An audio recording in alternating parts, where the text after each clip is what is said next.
Ang biyenan ay pinapayagan lang siyang kumain ng isang mangkok ngang kanin bawat araw. Sa unang araw ngang paglipat ni Sarin sa bahay ngang kanyang asawa, ipinakita na agad ng kanyang biyenan na si Aling Hedong ang kawalan ng katarungan. Binigyan niya ang kanyang manugang ang isang mangkok ng bahaw mula pa nung nakaraang araw habang inihahain sa kanyang anak ang mainit at bagong lutong kanin. Sa oras ng pagkain, pinili pa niya ang mapirasong isda para sa kanyang anak samantalang ang nakuha lang ni Sarin ay isang pirasong atsara. Bagamat nalito si Sarin, sinabi niya sa kanyang sarili, siguro ito ang uri ng buhay may asawa na kailangang pagdaanan ng bawat bagong bride. Gayunpaman, ang masumunod na kilos ang pamilyang kanyang asawa ay nagtulak sa mataon na makisip ng 2 beses.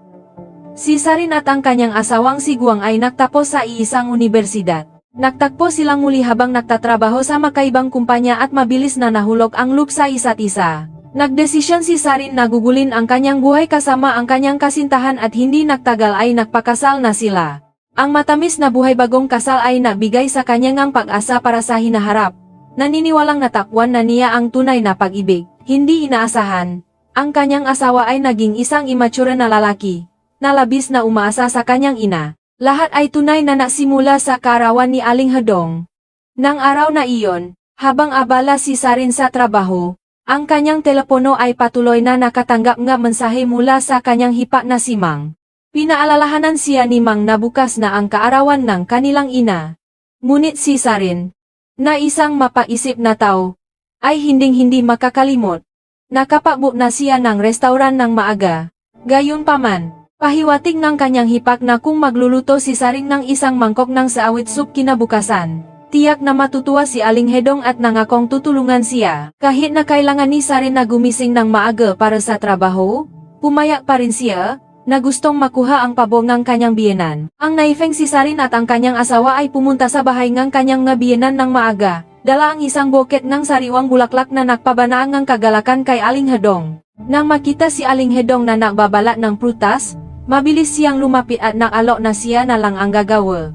Gayunpaman, dahil nasanay si Sarin na pinagsisilbihan, hindi niya alam kung saan magsisimula at kinailangan pa niyang tingnan sa kanyang telepono kung paano magiwa ng melon. Bagamat unang beses niya, hindi naman naging masama ang kinalabasan.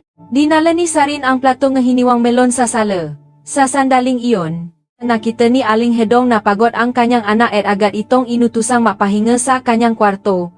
Susunod sana si Sarin sa kanyang asawa, ngunit pinigilan siya ni Aling Hedong. Pinalewala niya ang katotohanang kapapawilang din ng kanyang manugang mula sa trabaho, at pinanatili ito sa sala para pag-usapan ang kanyang anak. Ang usapan ay umabot hanggang hating gabi. Pagdating ng oras na iyon, pagod na si Sarin, ngunit dahil ayaw niyang masira ang mood ng kanyang biyenan, napipilitan siyang kurutin ang sariling binti para manatiling gising. Pilit na ngumingiti at ipinagpapatuloy ang usapan. Kinabukasan, bago pa sumikat ang araw, nagising si Sarin dahil sa alarm clock. Nang makitang himbing pa ang asawa, binala niyang gisingin ito para tumulong sa paghahanda para sa kaarawan. Ngunit si Guang ay mahimbing na natutulog at humihilik ng malakas. Dahil walang ibang pagpipilian, tahimik na bumaba si Sarin sa kusina ng maisa. Sinisikap na huwag gumawa ng ingay para hindi magising ang kanyang magabiyenan. Pagkatapos ng ilang oras na abala, handa na ang isang masarap na hapak kainan. Kasama ang seawit soup na iminungkahi ni Mang. Nang magising si Mang at makita na natapos ng kanyang hipag ang lahat ng pagluluto, medyo nahiya siya at sinubukang magpaliwanag, ngunit hindi na ito pinansin ng mabuting si Sarin. Nang makita ang hapa na punong ang pakain, natuwa si Aling Hedong at mabilis na tinawag ang kanyang anak para kumuha ng litrato na ipagmamalaki. Nang magtipon-tipon ang buong pamilya, pinuring lahat ang kasipagan at pagiging mapag-isip ni Sarin. Si Guang lang ang walang sinabi na anumang pampalakas loob. Siguro inisip niya na ang lahat ng ginawa ng kanyang asawa ay tungkulin lamang nito. Pagkatapos, kinuha ni Mang ang mangkok ng siawit soup at masiglang tinikman ito. Doon lang napatanto ni Sarin na hindi pala ang sopas ang gusto ni Aling Hedong, si Mang pala mismo ang gustong kumain nito. Sa dining table, masayang nakwentuhan ang buong pamilya habang kumakain, ngunit hindi makasali si Sarin. Hindi niya kilala ang mga taong pinausapan, kaya tahimik lang siyang kumain ng kanyang bahagi. Kahit hindi na niya maabot ang mga putahe na malayo, walang sinuman ang tila nakapansin. Mabilis na tinapos ni Sarin ang kanyang kanin. Nang makita iyon, banayat na pinuna siya ni Aling Hedong dahil sa bilis niyang kumain. Para pagaanin ang hindi komportableng atmosfera, na-volunteer si Sarin na pumunta sa kusina para maghiwa ng prutas. Sa sandaling iyon, nakatanggap siyang text mula sa kanyang ina, na nag-aalala kung paano ang unang gabi ng kanyang anak sa bahay ng kanyang asawa. Ang pagbabasa ang mensahe ang kanyang ina ay nagbigay ang malalim na kapanatagan kay Sarin. Nang dalhin niya ang prutas sa labas, at sinabihan siya ni Aling Hedong na iligpit ang nga pinggan sa lababo, at sinadyang idada na siya na lang ang mahuhugas nito mamaya. Kinailangan ni Sarin na pabalik-balik ng ilang beses para matapos ang paglilipit sa mesa. Samantala, ang lahat ay patuloy na nakwekwentuhan ng masaya nang walang sinumang nag-alok na tumulong. Bagamat humihikap na siya at masakit ang kanyang buong katawan, pinilit pa rin ni Sarin na tapusin ang gawain. Tungkol naman kay Guang, hinaplos lang nito ang kanyang tiyan at nagsabing busog siya. Sa oras na natapos si Sarin sa pahuhugas ng bunton ng nga pinggan, may natira na lamang na ilang hiwangang kiwi sa mesa. Dahil nakaramdam ng kaunting hiya, sinabi ni Aling Hedong na hindi sila nakapagtabi para sa kanya at dahil ayaw niyang masayang ito, kumuha siya ng isang piraso gamit ang tinidor at direktang isinubo sa bibig ni Sarin. Sa parehong pagtitipon ng karawan, ang panganay na manugang na si Hayen, na buntis nun, ay sumama rin sa kanila sa restaurant. Nang marinig na masarap ang siawit soup doon, iminungkahi ni Hayen na ma-order ng isang mangkok para kay Aling Hedong dahil ayon sa tradisyon, ito ay kumakatawan sa pasasalamat sa pag-aruga ng isang ina. Ngunit casual na nabanggit ni Mang na nakapagluto na si Sarin ng siawit soup para sa lahat kaninang umaga. Agad na kinuha ni Aling Hedong ang pagkakataon para ipamalaki kung gaano kamasunurin ang kanyang manugang. Agad namang nakaramdam si Hayen na may mali at tinanong kung si Sarin ba ang nagluto ng lahat ng mag-isa. Mabilis na nagdahilan si Mang, na nagsabing nakatulog siya ng sobra. Sumabad din si Aling Hedong, na nagsabing ang kanyang anak na babae ay hindi man lang alam kung paano gumawa ng gagawaing ganon. Mapanuring idineklara pa ni Mang na natural lang para sa isang bagong manugang sa kanyang unang taon ng pag-asawa ang maganda ng almusal para sa kanyang biyenan. Ang nasalitang iyon ay nag-iwan kay Hayen na labis na nagulat. Agad siyang nagsalita bilang pagtutol, na nagsabing walang ganong natural na bagay na tulad nito. Pagkatapos ay lumingon kay Aling Hedong para tanungin kung ganon din ba ang iniisip nito. Itinuro rin niya na kailangang magtrabaho ni Sarin, at ang ugali ng gabiyanan ay hindi makatwiran. Ang atmosfera ay agad na bumigat. Ilang taon ang nakalipas, nang unang ikasal si Hayen sa pamilya. Siya at ang kanyang asawa ay bumisita rin sa bahay ng niyang mabiyenan. Alam ni Aling Hedong na napalitan sa pagmamaneho ang maasawa. Gayunpaman, sinabihan niya ang kanyang anak na magpahinga sa kanyang kwarto. Samantala, ang paghahanda para sa Ancestral Memorial Dinner ay magsisimula na. Wala sa malalaki sa pamilya ang nakibahagi. Ngunit sinabi nila kay Hayen, nagtrabaho ka rin at nagmaneho buong araw, kaya dapat kang manatili at tumulong. Sa sandaling iyon, nakita ni Hayen ang lahat at kalmadong itinuro na ang kanyang asawa ay pagod at kailangang matulog. Ang kanyang biyenan na lalaki at tiyuhin ay abala sa pag-inom habang ang kanyang bayaw at si Mang ay lumabas para sa isang dal. So, ibig bang sabihin ay si Aling Hedong ang mahahanda ng lahat ng ceremonial dishes ng mag-isa? Nang marinig ito, pinutol ni Aling Hedong si Hayen at pinaalalahanan na tawagin ng maayos ang iba bilang tiyuhin at tiyahin. Tumawa si Hayen, na nagsabing wala siyang pakialam sa mga titulong iyon. Ngunit tila naniniwala si Aling Hedong na bilang isang manugang, natural na tungkulin nito ang tumulong sa pagluluto. Nang makitang tumataas ang tensyon, ang pangalawang anak na lalaki ay mabilis na gumawa ng dahilan para umalis. Si Mang ay nagbubulungan sa inis habang sumasakay sa kotse ang kanyang kasintahan. At ginagaya ang tono ni Hayen. At ang kanyang kasintahan ay sumangayon pa na ang ngagawaing iyon ay dapat gawin ng mamanugang. Ang atmosfera sa bahay ay naging sobrang awkward, na bumasak sa katahimikan. Lumingon si Hayen sa kanyang asawa at sinabing tama siya sa lahat ng pagkakataon. Pinaalalahanan itong huwag kalimutan ang kanyang pangako.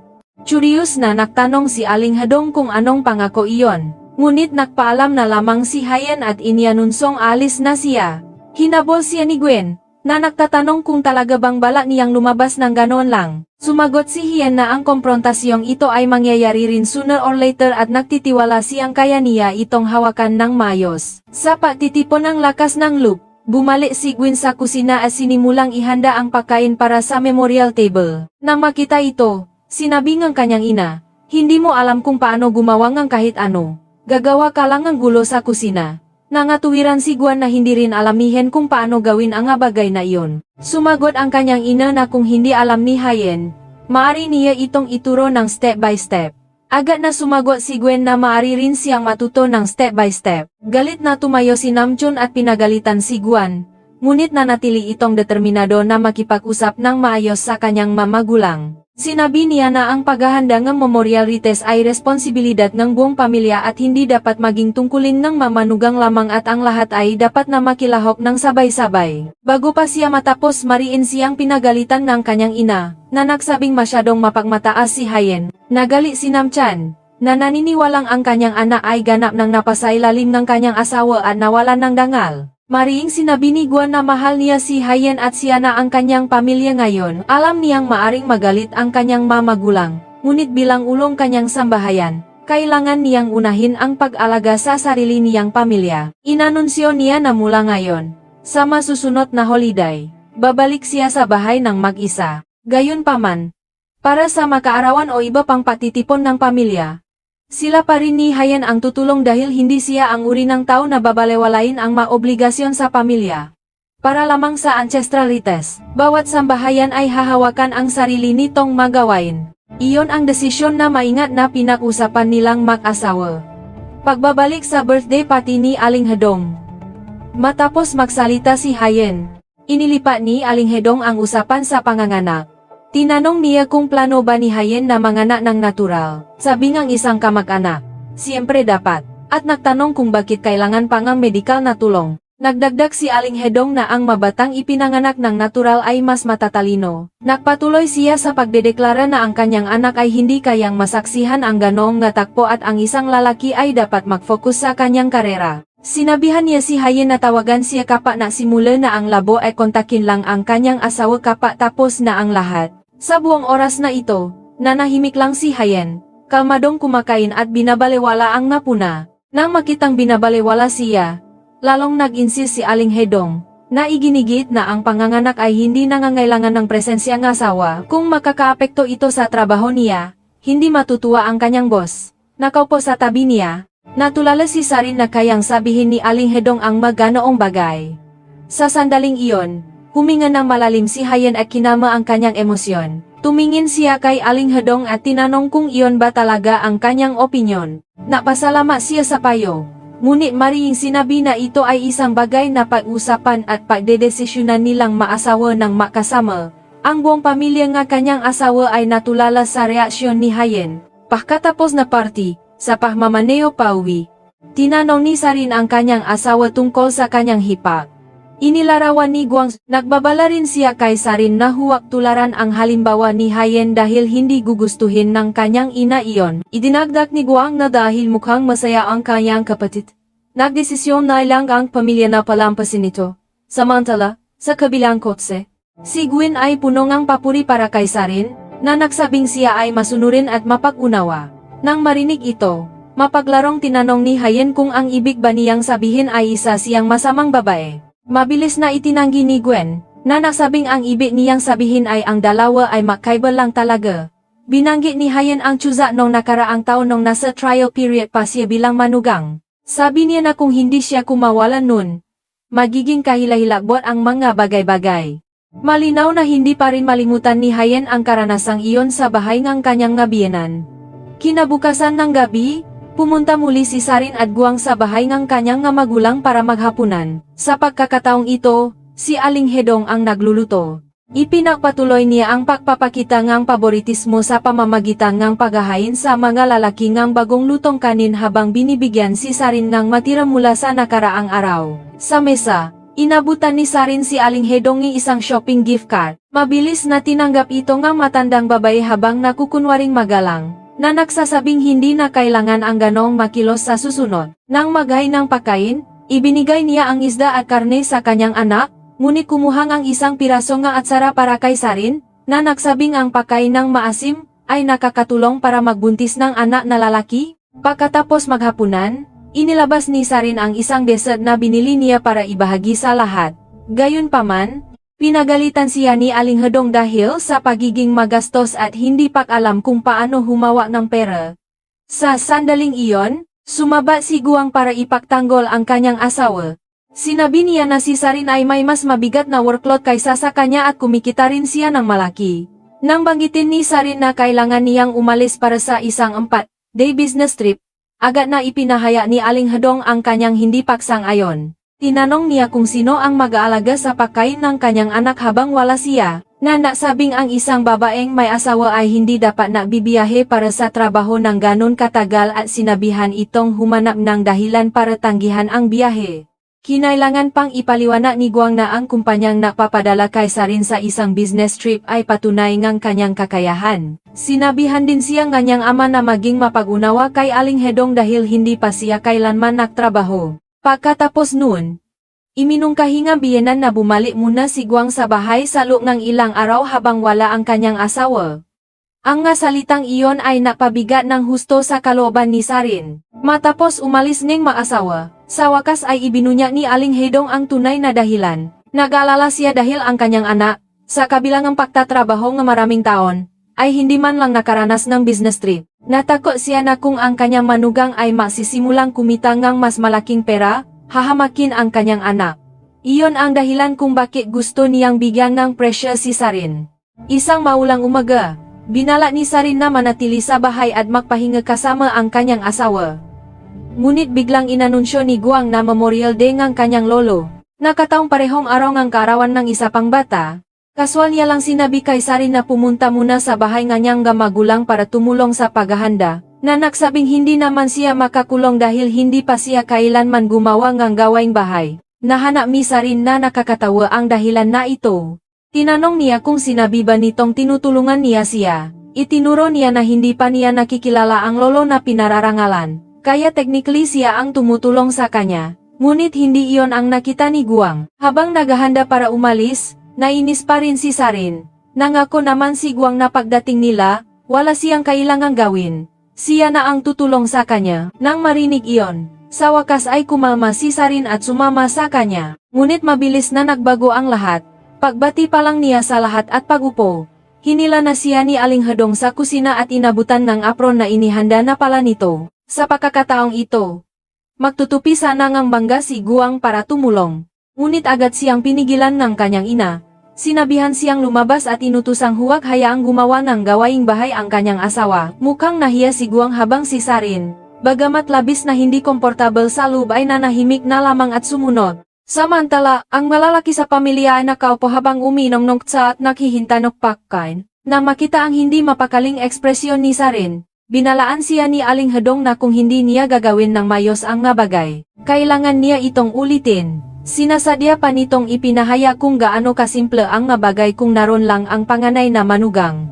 Narinig ng isang tiyuhin ang usapan at pinuna si Hayan dahil sa hindi pag-uwi para tumulong. Si Aling Hedong, na alam na tumanggi si Hayan na bumalik dahil hindi siya tumatanggap sa tuntunin ng nga babae lang ang dapat gumawa ng gawaing bahay, ay mabilis na nagsinungaling na malapit na raw manganak si Hayan at nahihirapang kumilos. Ang tiyuhin ay nagrereklamo pa rin na ang panganay na hipak ay walang konsiderasyon, na iniwan ang nakababata para gawin ang lahat ng mag-isa. Nang marinig ito, hindi mapigilan ni Sarin na makaramdam ng kaunting sama ng loob sa kanyang hipak. Samantala, sa bahay, si Hayan ay sobrang pagod na halos hindi na siya makatayo. Nang makita ito, mabilis siyang tinulungan ng kanyang asawa na makaupo sa sofa at malambing na minasahe ang kanyang gabinti. Nakaramdam ng kaunting pagkakasala?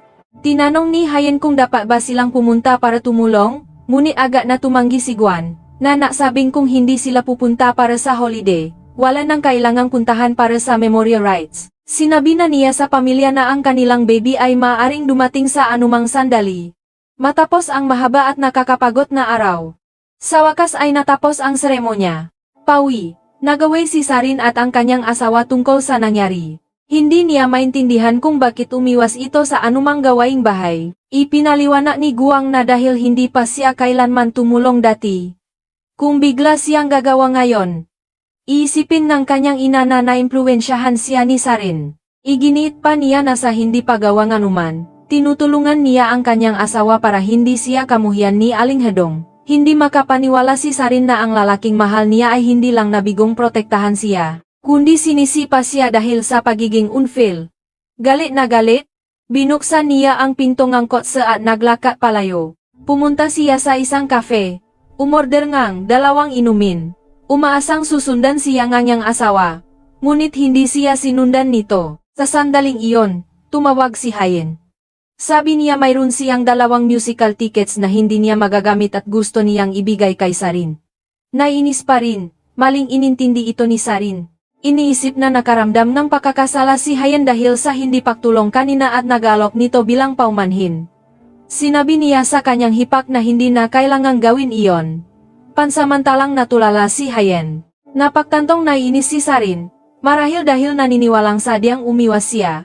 Kalmadong ipinaliwanag nito na ang tickets ay inalok niya lang dahil ang seats ay napakaganda at sayang kung hindi magagamit, hindi dahil nakaramdam siya ng pagkakasala. Sinabi niya ng tapat na wala siyang nararamdamang obligasyon na pumunta sa bahay ng kanyang ngabiyanan at gumawa ng ganoong klaseng trabaho. Pagkatapos ng maikling pausap, ibinaba ni Hayen ang telepono, ngunit sa kaibuturan ng kanyang puso, hindi niya mapigilan ang makaramdam ng bahagyang pagkabalisa. Marahil ang hindi pagbalik ay hindi ganon kadali o katuwiran gaya ng gusto niyang paniwalaan. Sometime later, sa 100 day celebration para sa anak ni Hayen, nakita ni Aling Hedong ang kanyang anak na humahawa sa baby habang nakatayo ay kumakain. Samantalang ang kanyang manugang ay nakaupo ng comfortable at nag-enjoy sa kanyang pagkain. Siya ay hindi natuwa. Iniisip na ang pag-aalaga sa bata ay tungkulin ng babae at ang lalaki ay hindi dapat ang humahawak sa baby. Nasalita siya. Sinabihan ang kanyang anak na ibigay ang baby para makakain ito ng maayos. Tumawa si Guang at sinabing, mabilis lang akong kumain. Okay lang na ako ang mabantay sa baby. Pagkatapos ay nakomento si Aling Hedong na may nakatagong kahulugan. Kung ganyan mo inaalagaan ang baby, para saan pa ang asawa? Hindi nakuha ni Guang ang sarcasm at masiglang ipinagmalaki na kaya niyang magpalit ng diapers, mag-sterilize ng mabote, magpaligo ng baby, at ang maganoong bagay ay madaling kayanin ng sinumang ama. Agad na nakilala ni Hayen ang tono ng kanyang biyenan. Napatantong hindi direkta siyang kinikritiko ni Aling Hedong para mapanatili ang kapayapaan, tahimik niya na lang itong pinalampas. Gayunpaman, ang kanyang biyenang lalaki, si Mr. Namchan, ay nagdala ng isang ukwat na paksa sa pamamagitan ng pagtatanong kung kailan plano ang mag-asawa na magkaroon ng pangalawang anak. Mabilis na sumaba si Guang para sa kanyang asawa, na nagsabing sapat na ang isang anak para sa kanila. Ngunit hindi ito binitawan ni Mr. Namchan.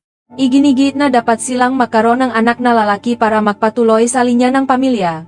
Ang kanyang masalita ay nagdulot sa kapwa sina Hayen at Sarin, na kumakain sa malapit, na matulala ng sandali. Dahil ayaw makipagtalo sa ganoong makalumang paisip, tahimik na kinuha ni Hayen ang kanyang baby at iniwan ang mesa. Pagkaalis ni Hayen, agad na binalingan ni Aling Hedong si Sarin, sumali ang isang tiyahin sa pamilya, na nag-lecture sa kanya tungkol sa mabenepisyong pagkakaroon na mag-aanak habang bata pa. Habang si Sarin ay gulong-gulo at hindi sigurado kung paano sasagot, biglang nagsalita si Guang, na gustong magpasaya sa kanyang nga magulang. Nangako siya na sa loob ng 3 buwan, ay makakaroon silang apo na yayakapin. Ang kanyang nga salita ay napasaya kina Mr. at Aling Hedong. Si Sarin, gayunpaman, ay nahanap ang kanyang sarili na nasusukol ng buong pamilya. Bawat isa sa kanila ay may sinasabi na nag-iwan sa kanyang pakiramdam na sobrang napahiya. Gumawa siyan dahilan para lumabas at kausapin si Hayen, na nagpapahayan kanyang pahanga sa kakayahan ng kanyang hipak na bumalik sa trabaho ng ganon kabilis. Sinabi ni Hayen ng tapat na talagang inaabangan niya ito dahil nangangahulugan ito na sa wakas ay makakaroon na siya nga makakausap at makakapunta na siya sa banyo ng maisa. Ipinaliwanag niya na bagamat mahal niya ang kanyang anak, gusto pa rin niyang makaroon ng sariling buhay at hindi maging ganap na nakatali sa pagiging ina. Bagamat hindi lubos na makakarelata si Sarin, lubos niyang iginagalang ang pagiging desidido ng yang hipat. Natapos ang 100 day celebration matapos kumuha ng family photos ang lahat ng sabay-sabay. Nagpost si Sarin ng isa sa malitrato online at hindi nagtagal ay nakatanggap ng komento mula sa kanyang hipak na simang na dapat daw ay mas madalas silang makita-kita. Ito ay nagdulot lang kay Sarin ng mas malaking pressure. Pakiramdam niya ay napapalibutan siya ang kanyang mabiyenan sa lahat ng panig. Wala nang natitirang personal na espasyo, kahit online. Kaya, inirepos niya ang litrato sa isa pang private account, na nagdadagdag ng ilang reklamo tungkol sa kanyang biyenan. At mabilis na nakatanggap ng maraming suportadong komento mula sa mga kaibigan. Gabi na iyon, habang tahimik na pinamamasdan ni Sarin ang buwan, bigla niyang napagtanto na ang Mid-Autumn Festival ay 2 araw na lang. Ito ay dapat na oras para sa pagtitipon ng pamilya. Ngunit ito ang okasyon na pinakakinatatakutan niya dahil alam niyang muli siyang ililibing sa gawaing kusina. Sa mismong sandaling iyon, ang pag-iisip ng diborsyo ay unang tumawid sa kanyang isipan. Sa panahon ng Mid-Autumn Festival, bago pa magbukang liwewe, nagising si Sarin sa tunong ng paghihiwa ni Aling Hedong nga gulay. Si Guang, na nangakong gigising ng maaga at tutulong, ay himbing pa rin na natutulog sa tabi niya. Kaya si Sarin ay nainis na pumunta sa kusina ng mag-isa. Sa kabutihang palad, nakarating na rin ang pamilya ng kanyang pangalawang tiyuhin, kaya karamihan sa masangkap ay handa na. Nang lumapi ang asawa ng kanyang pinsan na may dalang anak para batiin ang lahat, sinabi ni Aling Hedong na wala nang gagawin, ngunit agad silang binigyan ng mas marami pang gawain. Sandali pa, sa wakas ay nagising si Guang at dahil nakaramdam ng responsibilidad, pumunta sa kusina para palitan si Sarin. Gayunpaman, pinagalitan siya ni Aling Hedong dahil sa pagulo sa kusina at itinulak siya palabas. Nakatayo sa malapit, si Sarin ay nakaramdam ng sobrang awkward. Sa sandaling iyon, tinawa ni Mr. Namchun si Guang para ayusin ang computer. Nang makaalis na ang kanyang anak, nabulong si Aling Hedong. Ano ba namang alam niyang gawin? Ang kanyang masalita ay nagparamdam kay Sarin ng mas matinding pagkadismaya habang ang kanyang pinsan, na nakasaksi sa lahat, ay nanatiling tahimik. Hindi nagtagal, dumating na rin ang mabata at lalaki mula sa pamilyang pangalawa at pangatlong tiyuhin. Ngunit katakataka, malalaki at bata lang ang dumating. Ito ay dahil nasprain ang bukong-bukong ng tiyahin. Kaya ang ikatlong tiyuhin ay kailangang manatili sa bahay para alagaan siya. Bagamat panlabas na sinabi ni Aling Hedong, ayos lang. Ang kanyang mukha ay malinaw na nakpapakita ng samangang loob. Ang pangalawang tiyuhin ay magalang na napasalamat sa kanya para sa lahat ng kanyang paghihirap, ngunit sinabi ni Mr. Namchun na ang ginagawa niya ay natural lamang. Matapos ang ancestral ritual, si Sarin ay pagod sa busy na umaga. Nang makita ito, sinabihan ni Guang ang kanyang asawa na mapahinga. Nangako pa siya na pagkatapos ng pagkain, bibisitahin nila ang ina ni Sarin, si Mrs. Yonghee, na mag-isa sa bahay at siya ang maghuhugas ng pinggan. Gayunpaman, nang lumabas si Sarin mula sa kusina, natulala siya nang makitang kumakain na ang lahat. Ang takpong nasa harap niya ay nagpakagulat sa kanya. Ang lahat ng lalaki ay nakaupo sa main table at nag-enjoy sa isang grand meal habang ang nababay ay nakaupo sa isang maliit na sulok. Ipinaliwanag ni Aling Hedong na wala lang daw sapat na espasyo sa mesa. Pagkatapos nito, isa pang kakaibang pangyayari ang naganap. Nang subukan ng anak ng ikatlong tiyuhin na kumuha ng kanin para sa kanyang sarili, agad siyang pinigilan ni Aling Hedong, na nagtatanong, bakit ang isang lalaki ay pumapasok sa kusina, at sinabihan itong ibigay ang mangkok para siya na lang ang kumuha nito. Nang makita ang sitwasyon, mabilis na tumayo si Sarin, kinuha ang mangkok, at pumunta sa kusina. Pagkatapos ang pagkain, si Guang lang ang nakusa na tumulong sa paglilinis. Ang malalaki ay abala sa paglalarong video games habang ang isang 5 taong gulang na batang babae ay nagpupunas ng mesa gamit ang basahan. Nakita ito nga matatandang lalaki at pinuri siya, na nagsasabing, siguradong magpapakasal siya sa isang mabuting pamilya balang araw.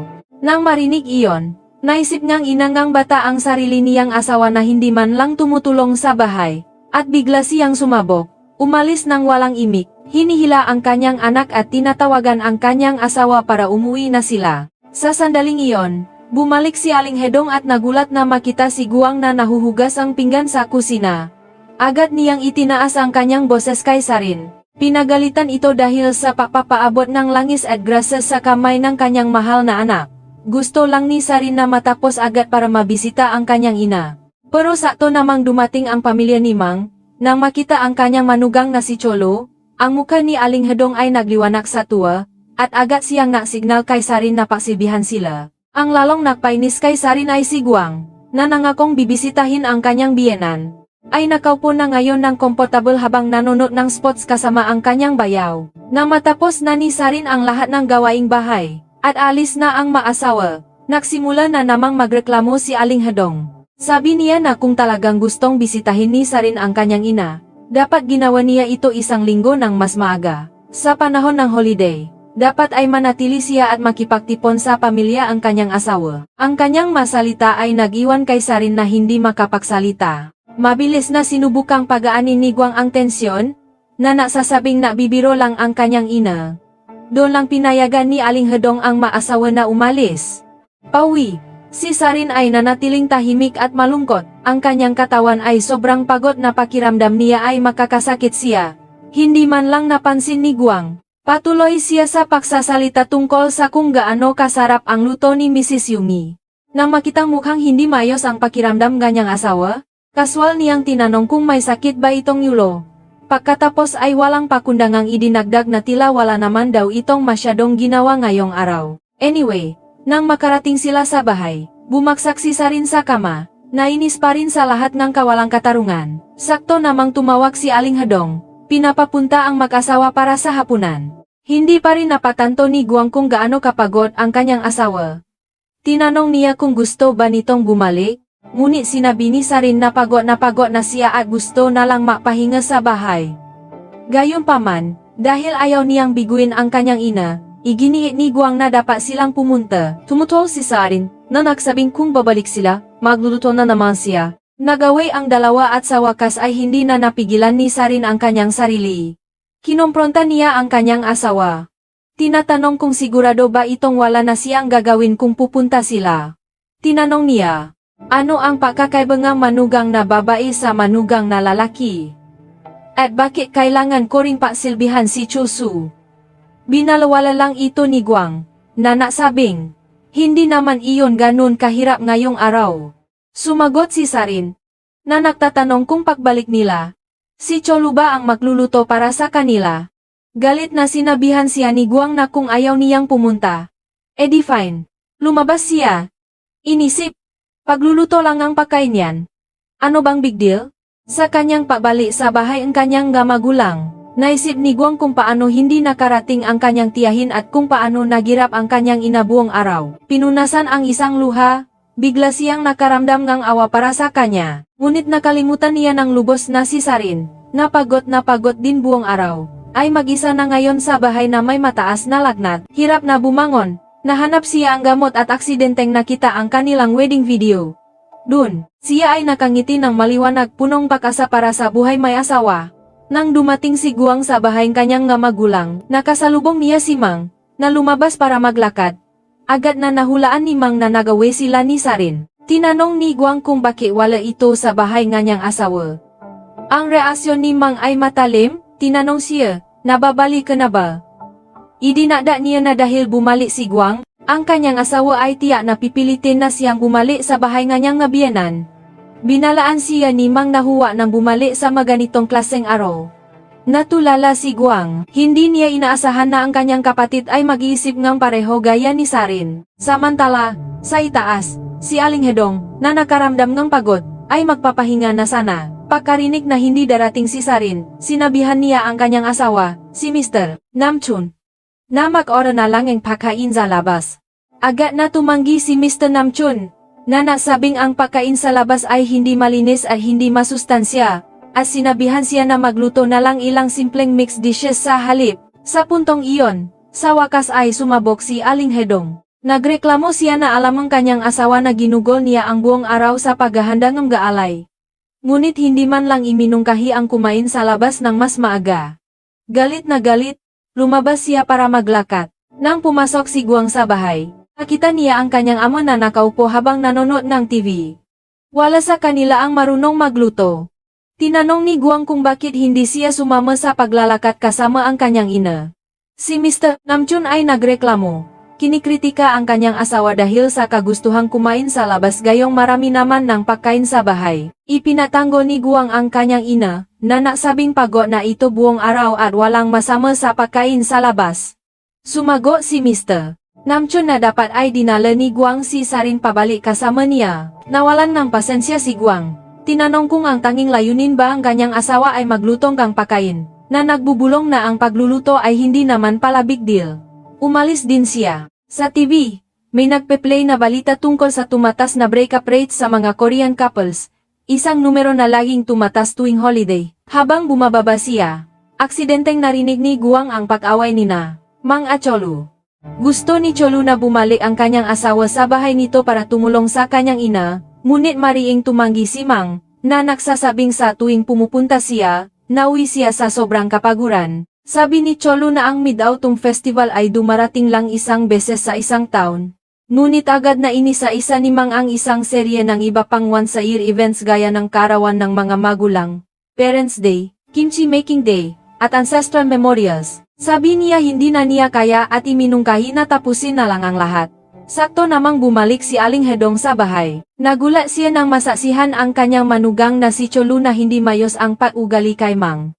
Lumabas na ang negosyo ni Cholu ay nabigo at wala siyang nayamba na living expenses sa buong taon.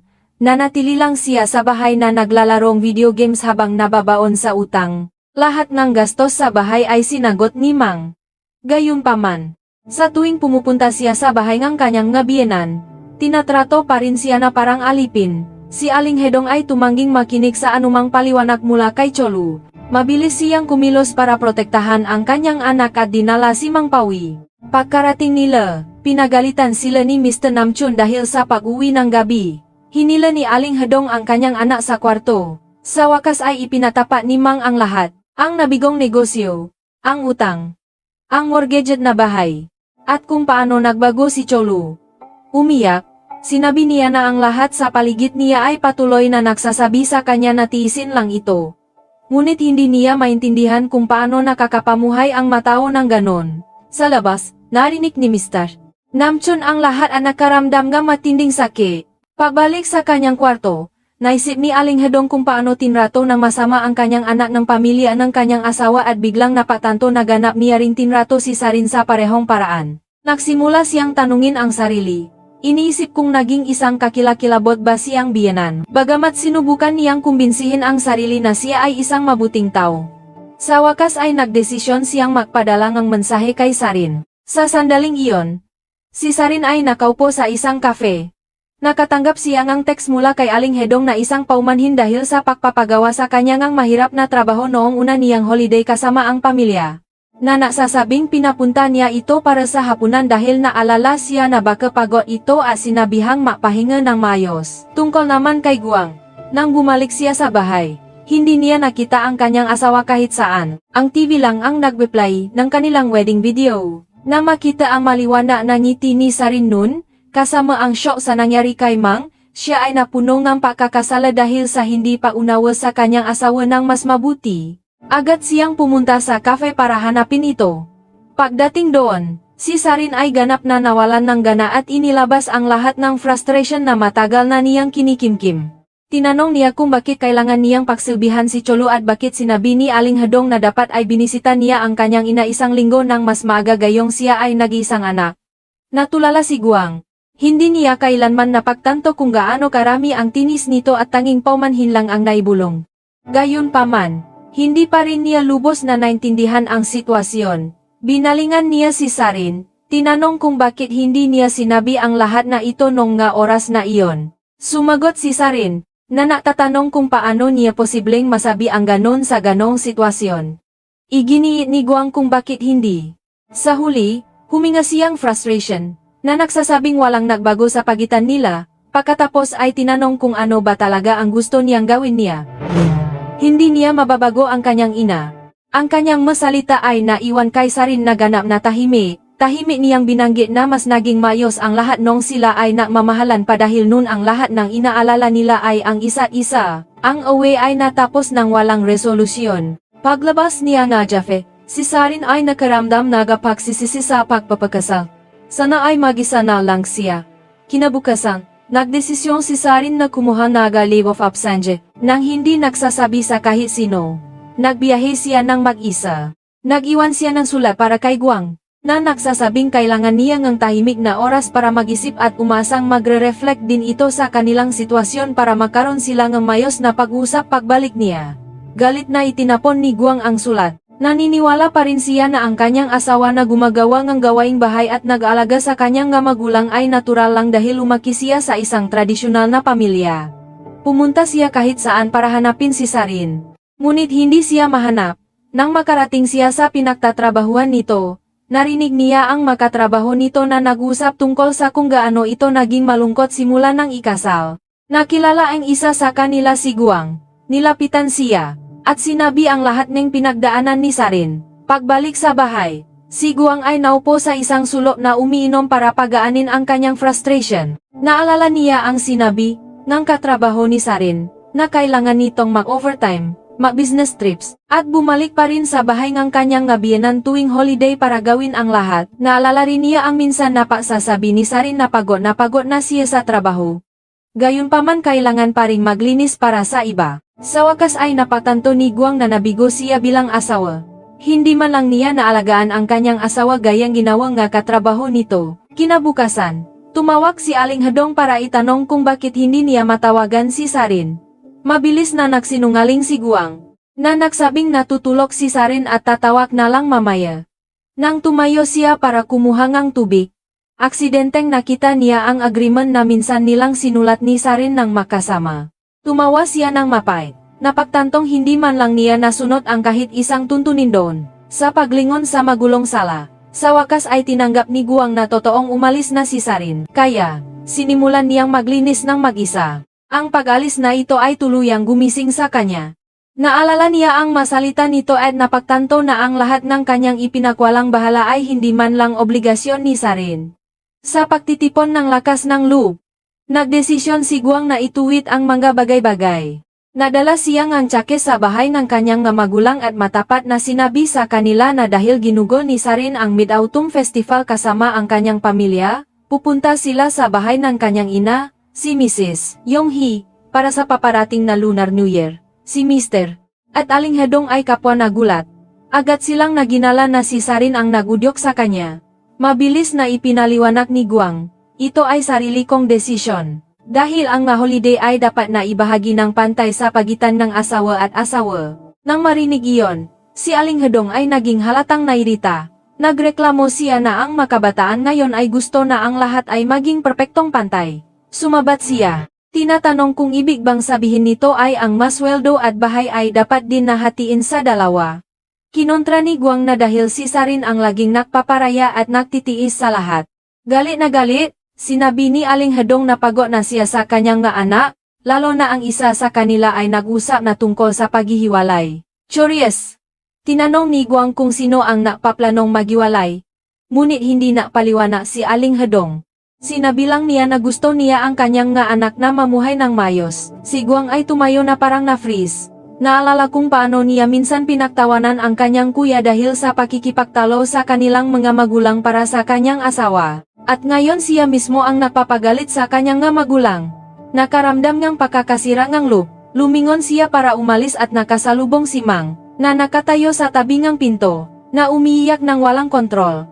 Lumabas na ang taong binanggit ni Mr. Namjoon ay si Mang. Sinabi niya kay Guang na kahapon ay inabutan niya ang kanyang asawa ang isang science separation agreement. Nang malaman ito ang kanilang nga magulang, itinuring ito ni Mr. Namjoon bilang tipikal na marital argument at pinagalitan si Aling Hedong dahil sa hindi pagpigil sa kanyang anak. Nang marinig ito, si Aling Hedong ay nagalit, at muntik nang may buga ang katotohanan tungkol sa kung gaano kasama tinrato ang kanyang anak. Sinabi ni Mang kay Guang na pakiramdam niya ay sa wakas ay namature na siya. Napatanto niya na ang kanilang ina ay ginugol ang kanyang buong buhay para sa iba bilang isang ina, isang asawa, at isang manugang.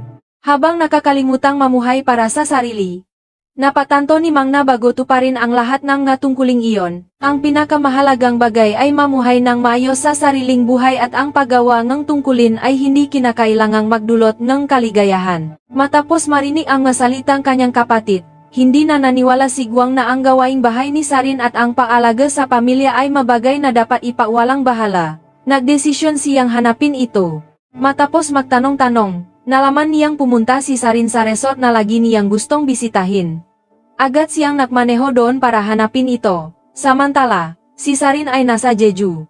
Huminto siya sa isang maliit na tindahan na minsan niyang binisita noong business trip at nag-iwan ng sulat para sa may-ari.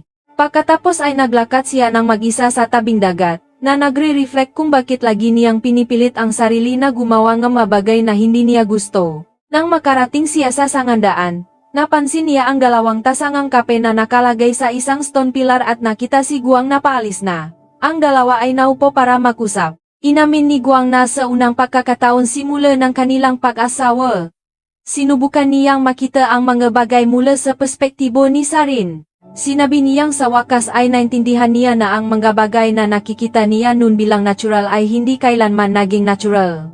Ipinaliwanag ni Guang na naisip niya noon na ang paghahanap sa kanyang tumakas na asawa at pag-uwi sa kanya ay simpleng responsibilidad ng isang asawa. Ngunit nang makita siya ng mag-isa rito, napagtanto niyang nakamali siya. Sinabi niya sa kanya na sa sandaling ito ay tunay siyang mukhang sarili niya, maliwanag at malaya. Lumabas na noong siya ay nakmamaneho doon. Nakita niya si Sarin na nakangiti ng maliwanag sa tabing dagat at napagtanto na sa wakas ay namumuhay na siya bilang kanyang tunay na sarili. Naintindihan niya na hindi siya pagmamay-ari ngang sinuman, gayunpaman ang lahat ng nga ipinataw na roles ay nakpalito sa kanya. At iyon ang panahon na una niyang naisip ang tungkol sa pagpapaubaya. Bagamat nag-alok si Guang ng maraming tapat na paumanhin, si Sarin ay nagdesisyon pa ring huwag bumalik kasama siya. Pagkaalis niya, napadala siya nga mensahe. Dito, isinulat niya ang tungkol sa Sarin na mahal niya. Ang isa na ang buhok ay kumukulot sa maulang na araw, na nag-order ng 2 caramel macchiato kapag under pressure, at napassionate sa kanyang trabaho. Nangako siya na hinding-hindi na niya ipagwawalang bahala ang maganoong should-be roles at na maghihintay siya para sa kanya na bumalik. Sa sandaling iyon, tinawag ng may-ari ng tindahan sa Jeju si Sarin matapos makita ang kanyang sulat. Sinabihan niya siya ngang isang kwento tungkol sa mga pine trees na kapag sila ay hindi mayos sila ay gumagawa ngang maraming kones para iwanan ang kanilang nga binibilang paraan ng pagpapahayag ang kanilang kakulangan sa ginhawa. Ang kwento ay nagpa-reflect kay Sarin tungkol sa kanyang sarili. Napagtanto niya na ang pagkakamali ay hindi lang nasa pamilya ang kanyang asawa. Ang sarili niyang katahimikan at patuloy na pasisikap na pasayahin ang lahat ay nagbigay sa kanila ng pagkakataon na patuloy na itula ang kanyang mahangganan ng lalo pang malayo. Sometime later, bumalik si Sarin sa bahay, na napayos ang kanyang buhok. Nang bumalik siya sa trabaho, nakatanggap siya ng imbitasyon sa Milan Furniture Fair. Isang pangarap na matagal na niyang hinahangat. Ngunit hindi nagtagal, tumawag si Aling Hedong para ipaalam na dahil kapwa busy si Guang at si Mr. Namjoon, nagdesisyon ang pamilya na ipagdiwang ang kaarawan ni Mr. Namjoon ng 1 linggo ng mas maaga. Sakto sa oras na dapa ay nasa Milan siya. Sa pagkakataong ito, hindi na paubaya si Sarin. Matapang niyang ipinaliwanag sa kanyang biyena na hindi siya makakadalo dahil pupunta siya sa Milan. Sinabi niya na ito ang pangarap niya sa buong buhay niya. Pagkatapos ay mabilis na umalis bago pa makasagot si Aling Hedong. Gabi na iyon, nabook siya ang kanyang flight, ngunit sa huli dahil sa sarili niyang pag-alinlangan, si Sarin ay nakaligtaan pa rin ang pagkakataon. Gayunpaman, walang pumigil sa kanya. Iyon ay sarili niyang desisyon. Pagkatapos, nakatanggap siya ng mensahe na nagpapakita ng transfer na 1 milyon won mula kay Aling Hedong. Ang kilos ay nagpantik ng husto sa puso ni Sarin, nagpapaalala sa kanya na higit sa lahat, ang pamilya ay mas mahalaga pa rin sa kanya kaysa sa trabaho. Hindi nagdagal, dumating ang birthday party ni Aling Hedong. Ngayong taon, hindi nakauwi si Sarin dahil sa trabaho. Tinanong ni Mang kung sino ang maghahandaan pagkain, at agad na sinabi ni Guang na sila ni Mang ang gagawa nito ng makasama. Nang marinig iyon, nakaramdam ngang awa si Aling Hedong para sa kanyang anak at winagayway ito, na nasasabing ang lalaki ay hindi kailangan nasa kusina. Si Mang ang makakahawa nito ng maisa. Si Mr.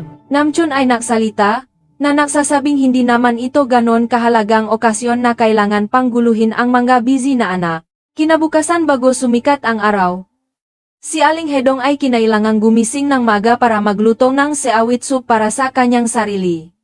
Nang magising si Guang at makita ito, sinabihan niya ang kanyang ina na mapahinga habang sila ni Mang ang bahala sa lahat. Dahil walang marunong magluto sa kanila, nawi sila sa pagtawag dito tuwing 5 minuto para magtanong kung nasaan ang toyo o kawali, na pinipigilan siyang makapagpahinga. Sa huli, kinailangang gawin ni Aling Hedong ang lahat ng mag-isa, na nakbubulong ng tuloy-tuloy.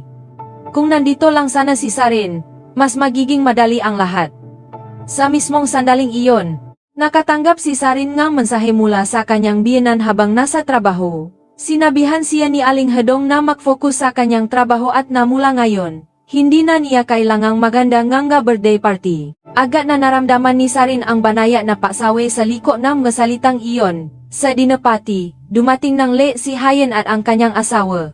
Agad na nagtanong si Aling Hedong kung bakit hindi nila dinala ang kanilang anak, na idinagdag na ang mga bata ay dapat alagaan ng personal ng kanilang mga ina. Ang isang tiyahin sa pamilya ay sumabat ng nairita, na nagsasabing ang pagpapadala ng mga bata sa daycare ay magdudulot lamang sa kanila na magkasakit habang lumalaki. Mabilis na sumagot si Hayen, na nagsasabing si Gwen ay pinalaki rin kanyang biyenan, kaya bakit siya laging nagrereklamo tungkol sa mga sakit at kirot. Ang tiyahin, na nasaktan sa puna, ay ibinaling ang kanyang kritisismo kay Sarin. Tinanong niya kung inihanda ba ni Sarin ang dinapati. Nang sabihing hindi, agad na pinagalitan siya ng tiyahin dahil sa pagiging unfair. Si Mr. Namchun ay sinubukang pagaanin ang tensyon, ngunit si Aling Hedong ay mukhang hindi natuwa at nakipagpalitan ng tingin sa tiyahin. Ang tiyahin ay nagsimulang mag-lecture tungkol sa lahat ng hirap at sakripisyo na tiniis ni Aling Hedong sa buong buhay niya. Sa puntong iyon, nagsalita si Guang, na nagsabing kung mayroong may kasalanan, ito ay ang dalawang anak na lalaki, hindi ang kanilang maasawa. Si Aling Hedong ay nag-aatubiling sumang-ayon sa mga salita ng kanyang anak. Sinubukang balewalain ang lahat. Si Sarin, na nakaramdam ng hindi komportable, ay pumunta sa banyo ng sandali, at sinundan siya ni Hayen. Inalif siya ni Hayen, na sinabihan siyang huwag didibin ang mga salita ng tiyahin na bawat relasyon ay nangangailangan ng malusog na distansa. Napatanto ni Sarin na lagi siyang sumusubo na pasayahin ang lahat, gayunpaman ang mga bagay ay hindi nakakaroon ng resulta gaya ng inaasahan niya. Isang maagang umaga, tumawag muli si Aling Hedong. Pinapapunta si Sarin at si Guang para sa hapunan sa gabing iyon nang hindi ipinapaliwanag kung bakit. Pagkatapos ng hapunan, si Sarin ay muli na namang nahuhugas ng pinggan. Sa oras na iyon, sadyang tinanong ni Aling Hedong kung bakit mukhang mas payat si Guang kamakailan, na nagpapahiwati na hindi inaalagaan ng mayos ni Sarin ang kanyang asawa. Mabilis na ipinaliwanag ni Guang na siya ay nagdadiet. Gayunpaman, pagkatapos nito, ang ugali ni Aling Hedong ay ganap na nagbago. Natabi pa siyang ilang prutas, lalo na para kay Sarin. Nang kumuha si Sarin ng kagat ng kiwi, agad na tumitik si Aling Hedong sa kanya at tinanong kung ito ba ay maasim. Sumagot si Sarin na ang kiwi ay sa katunayan ay napakatamis ngayong araw. Nang marinig iyon, si Aling Hedong at Mr. Namhun ay nakipagpalitan ng maliwanag ng mga ngiti. Binanggit nila ang isang matandang paniniwala na may kaugnayan sa magawi sa pagkain habang buntis. Lumabas na noong nakaraang gabi, si Aling Hedong ay nanaginip kung saan si Sarin ay nakapulot ng isang gintong binhi. Masiglang sinanong ni Mr.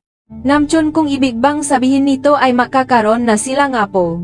Ngunit nang sabihin ni Sarin na wala pa siyang planong maka-baby, ang ekspresyon ni Aling Hedong ay nabago agad. Sinimulan siyang kumbinsihin na pinakamabuting makaanak habang bata pa. Dahil si Sarin ay nasa mahalagang yuktong kanyang karera, ang mag-asawa ay maari lamang gumawa ng malabong pangako para payapain siya. Habang paalis sila, si Aling Hedong ay humabol sa kanila at inabutan si Sarin ng isang bag ng mamahaling tinapay na expired na pala. Iginiit niya na ayos pa itong kainin dahil itinabi niya ito sa freezer, na nagiwan kay Sarin na awkward na tumatanggap nito.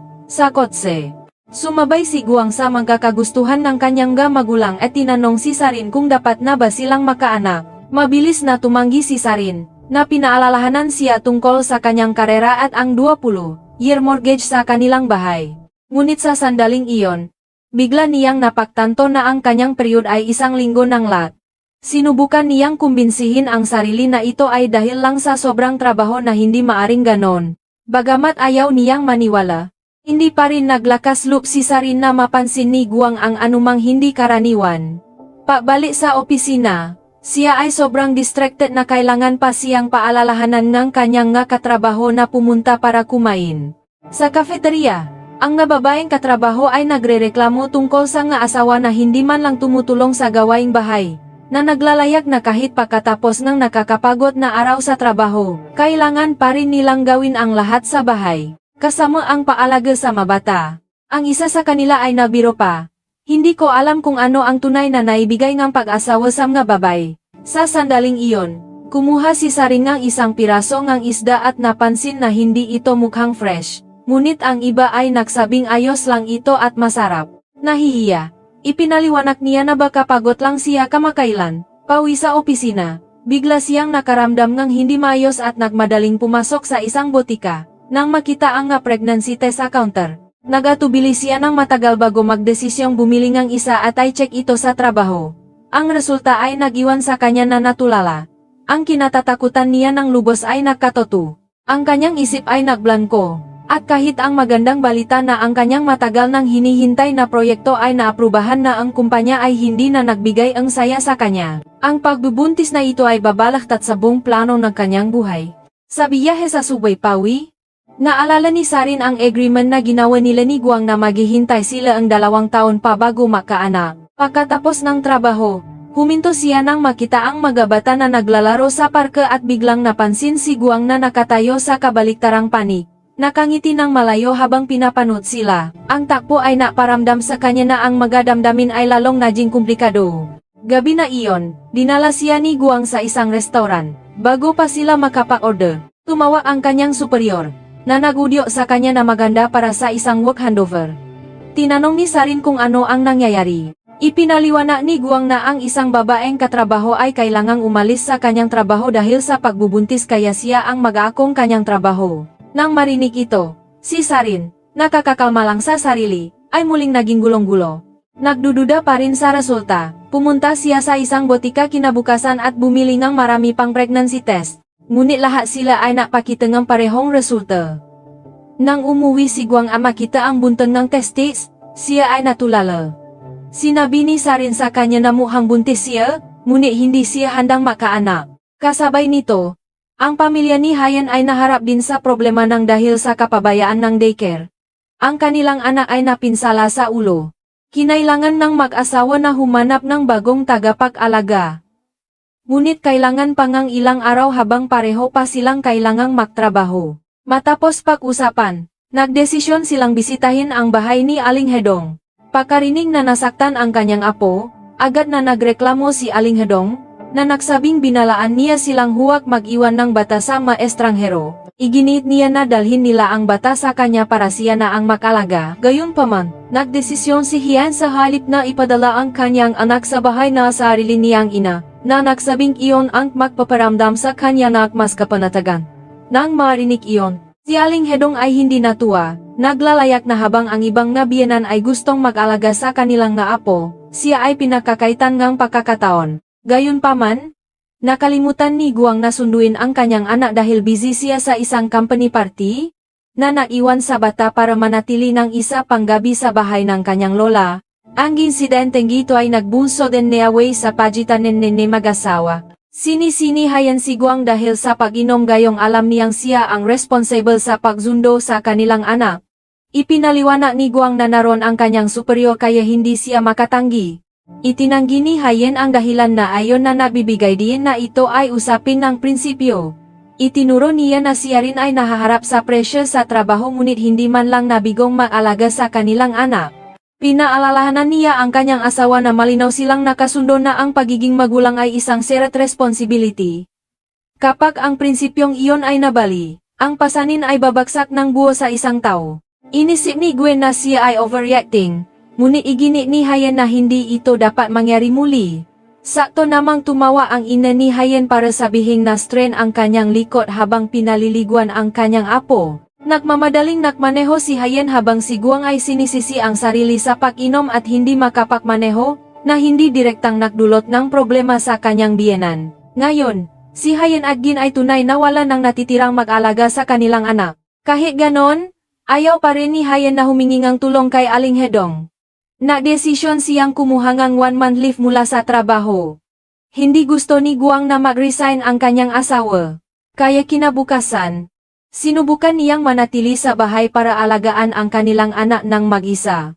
Ngunit pagkatapos lang ng kalahating araw, sumuko siya at dinala ang babi sa bahay ng kanyang nga magulang para humingi ng tulong. Pagkarinig ni Aling Hedong na ang ina ni Hyan ay napinsala, agad niya itong pinagalitan. Tinanong kung bakit si Guang ang kumuhang lift sa halip na si Hayen. Binigyang diin niya na ang mga lalaki ay dapat mag-focus sa kanilang nga karera, habang ang mga babae ay natural na dapat manatili sa bahay at mag-alaga sa mga bata. Nang makita ang kanyang ina na tuloy-tuloy sa pagsasalita, binago ni Guang ang paksa, na nasabing siya ay naging sobrang busy sa baby kaya hindi pa man lang siya nakakakain. Kinabukasan, bumisita si Guang at aksidenteng nagising ang kanyang pamangkin, kaya pinatahan siya ni Guang. Iyon ang unang pagkakataon na tunay na naranasan ni Guang kung gaano kapagod ang pag-aalaga sa bata. Nagreklamo si Guang na ang mga bata ay maring umiyak sa anumang sandali, at ang mga magulang ay kailangang aliwin sila agad. Kahit alam kung gaano kahirap, si Guang ay nakaramdam pa ring saya sa pagiging ama sa lalong madaling panahon.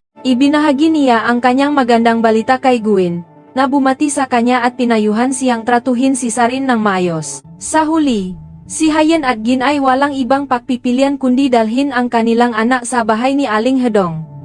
Sabi ni Hayen, na ang pagpapalaki sa kanilang anak ay kanilang responsibilidad, at ayaw niyang guluhin ang kanyang nga biyenan. Sumagot si Guin, kung hindi, ano ang dapat nating gawin? Dalhin ang baby sa opisina o iwanan siya sa bahay ng mag-isa? Pakarating nila, nagreklamo si Aling Hedong na dapat ay dinala nila ang bata sa kanya ng mas maaga.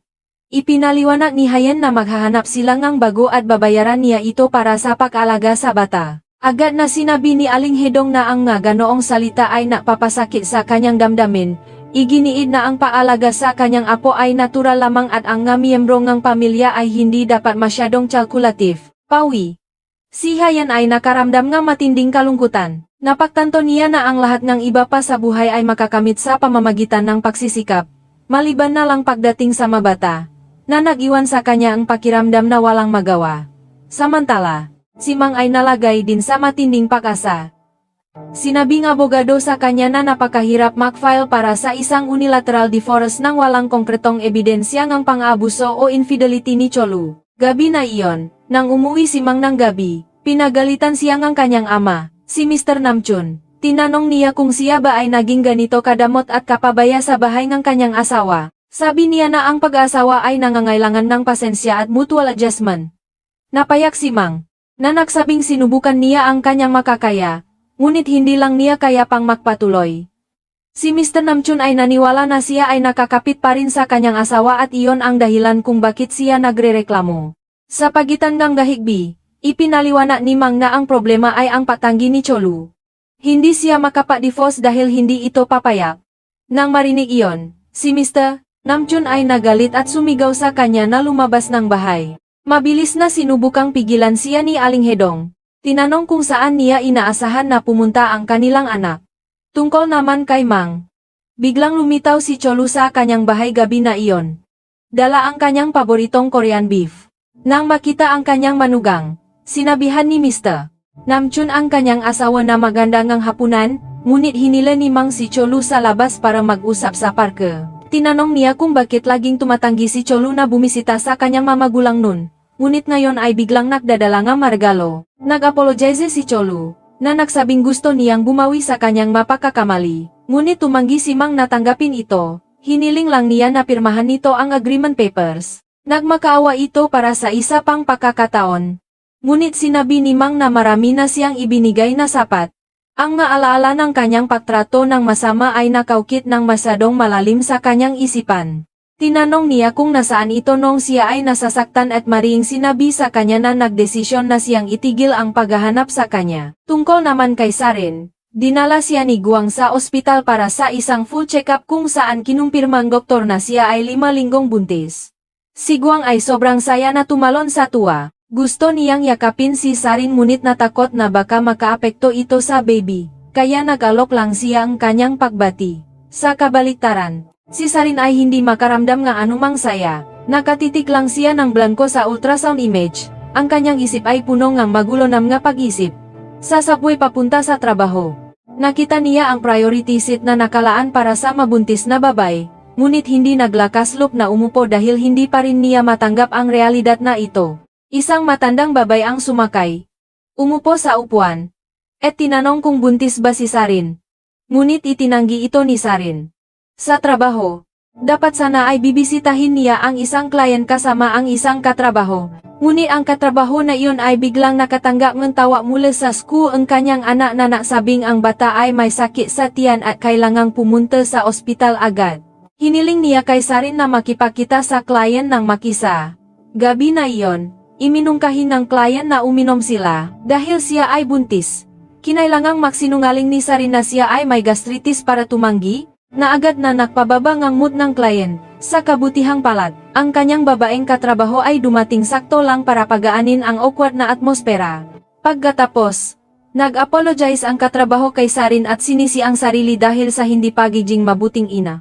Naglalayag na ang mga tao ay madalas na kritiko sa mga working mothers dahil sa hindi paghihiwalay ni personal at profesional na buhay at hindi niya naisip na siya ang magiging isa sa kanila. Pakiramdam niya ay sinubukan niyang maging superwoman, ngunit nawi sa paggawa ngahat ng hindi mayos. Inalis siya ni Sarin, na nagsabing mahusay ang kanyang ginawa. Pero inamin ng babae na sa trabaho kailangan niyang panorin ang mood ng iba, at sa bahay hindi pa rin siya naging mabuting ina. Nang marinig ito, si Sarin ay nalubog sa malalim na pag-isip, napagtantong baka mauwi rin siya sa parehong paraan sa hindi malayong hinaharap. Habang si Sarin ay nalulunod sa pagkalito, hindi may tagonigwang ang kanyang saya.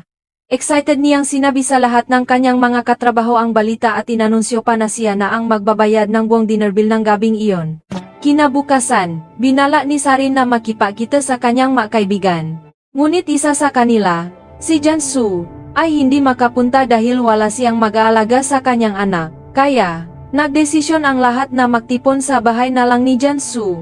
Pagkikita pa lang nila, nagsimula nang magreklamo si Jansu tungkol sa kanyang asawa. Sabi niya na sabi na niya ang kanyang maplano isang linggo ng maaga. Gayunpaman, pag-uwi nito, humiga na lang at tumanggi na alagaan ang bata kahit isang minuto. Pagkatapos ay napunta sa pangingisda kasama ang kanyang nga katrabaho. Idinagdag niya na kahit gusto niyang lumabas tuwing weekends, kailangan pa niyang basahin ang mood nito muna. Patuloy nitong idinidiin na siya ang nagtatrabaho ng mahirap para kumita ng pera. Ang iba pa nilang kaibigan na si Jum ay nagpahayag ng kanyang frustration na nagsabing kahit man lang ang trabaho ay may katapusan ng araw, ngunit ang pag-alaga sa bata ay hindi natatapos. Sumang-ayon si Ju, na nagsabing ang bata ay pagmamay-ari ngang dalawa. Gayunpaman, anta paano ay siya pa rin ang laging naiwang pagod at disabled. Inamin niya na kung hindi lang dahil sa kanyang anak, gusto na sana niyang makipag-divorce matagal na panahon na ang nakalilipas. Madaling araw kinabukasan, tumawag si Aling Hedon at pinapapunta si Seren at ang kanyang asawa sa libing ng isang kamag-anak. Sinabi ni Guang kay Sarin na ang maganoong lugar ay hindi maganda para sa magabuntis at iminungkahi na manatili na lang sa bahay. Gayunpaman, si Seren ay nag-alala na magrereklamo ang kanyang biyenan. Sinabihan niya si Guang na huwag banggitin ang kanyang pagbubuntis dahil ang libing ay hindi tamang lugar para i-announce ito at sabihing busy lang siya sa trabaho. Sa libing, nang makita ni Aling Hedong si Guang na dumating ng maisa, agad niyang tinanong kung nasaan si Sarin. Si Guang ay walang choice kundi maksinungaling na siya ay busy sa urgent na business. Ang ekspresyon ni Aling Hedong ay nagdilimagat. Para palalain pa, ang isang strict na tiyuhin ay sumimangot pagkarinig na hindi dumating si Siren. Sabi niya ay hindi magalang para sa kanya na hindi dumalo sa isang family event sa panig ng kanyang asawa. Nang makita ito, sinubukang ipatanggol ni Aling Hedong ang kanyang manugang, na nagsabing hindi pa man lang nakikilala ni Siren ang tiyahin na iyon dati. Ngunit binalewala ng tiyuhin ang kanyang masalita, na iginigiit na ang ganoong pagpapalambot ang dahilan kung bakit ang mas batang henerasyon ay walang sense of manners. Idinagat niya na habang ang pakawalan ni Hayan ay mapapatawad dahil mayroon siyang maliit na anak, hindi patas na si Aling Hedong ang kailangang humawak ng lahat ng maisa. Sa pagpano sa kanyang ina na nahihirapan, hindi na ito mapigilan ni Guang at sa wakas ay inamin na si Sarin ay buntis. Nang malaman ang dahilan, agad na tinawa ni Aling Hedong si Sarin. Pagkasagot ni Sarin, nasimula siya sa pamamagitan ng pa-apologize. Ngunit masiglang tinanong ni Aling Hedong kung totoo ba na siya ay buntis. Nang kumpirmahin ni Sarin, sinabihan siya ni Aling Hedong na manatili sa bahay at magpahinga, na nagsisiguro na walang anumang importante na dapat ipag-alala. Pagkababa ng telepono, si Sarin ay nakaramdam ng sobrang kalituhan. Hindi niya inaasahan na malalaman agad ng kanyang biyenan. Samantala, dahil hindi siya nakakain ng sapat sa libing, Si Mang ay pumunta sa kusina ng gabi na para maganak ng pagkain. Ngunit sa kasamaang palad, nahuli siya ni Mr. Namjoon. Agad siyang nagsimulang magalit sa kanya. Naglalayak na kung sana ang lahat ng tatlo niyang anak ay makakapamuhay ng maayos, kung gaano sana iyon kaganda.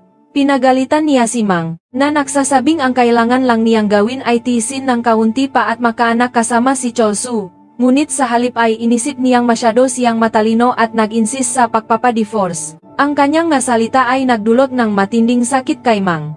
Pinigilan niya ang kanyang naluha at tahimik na lumayo.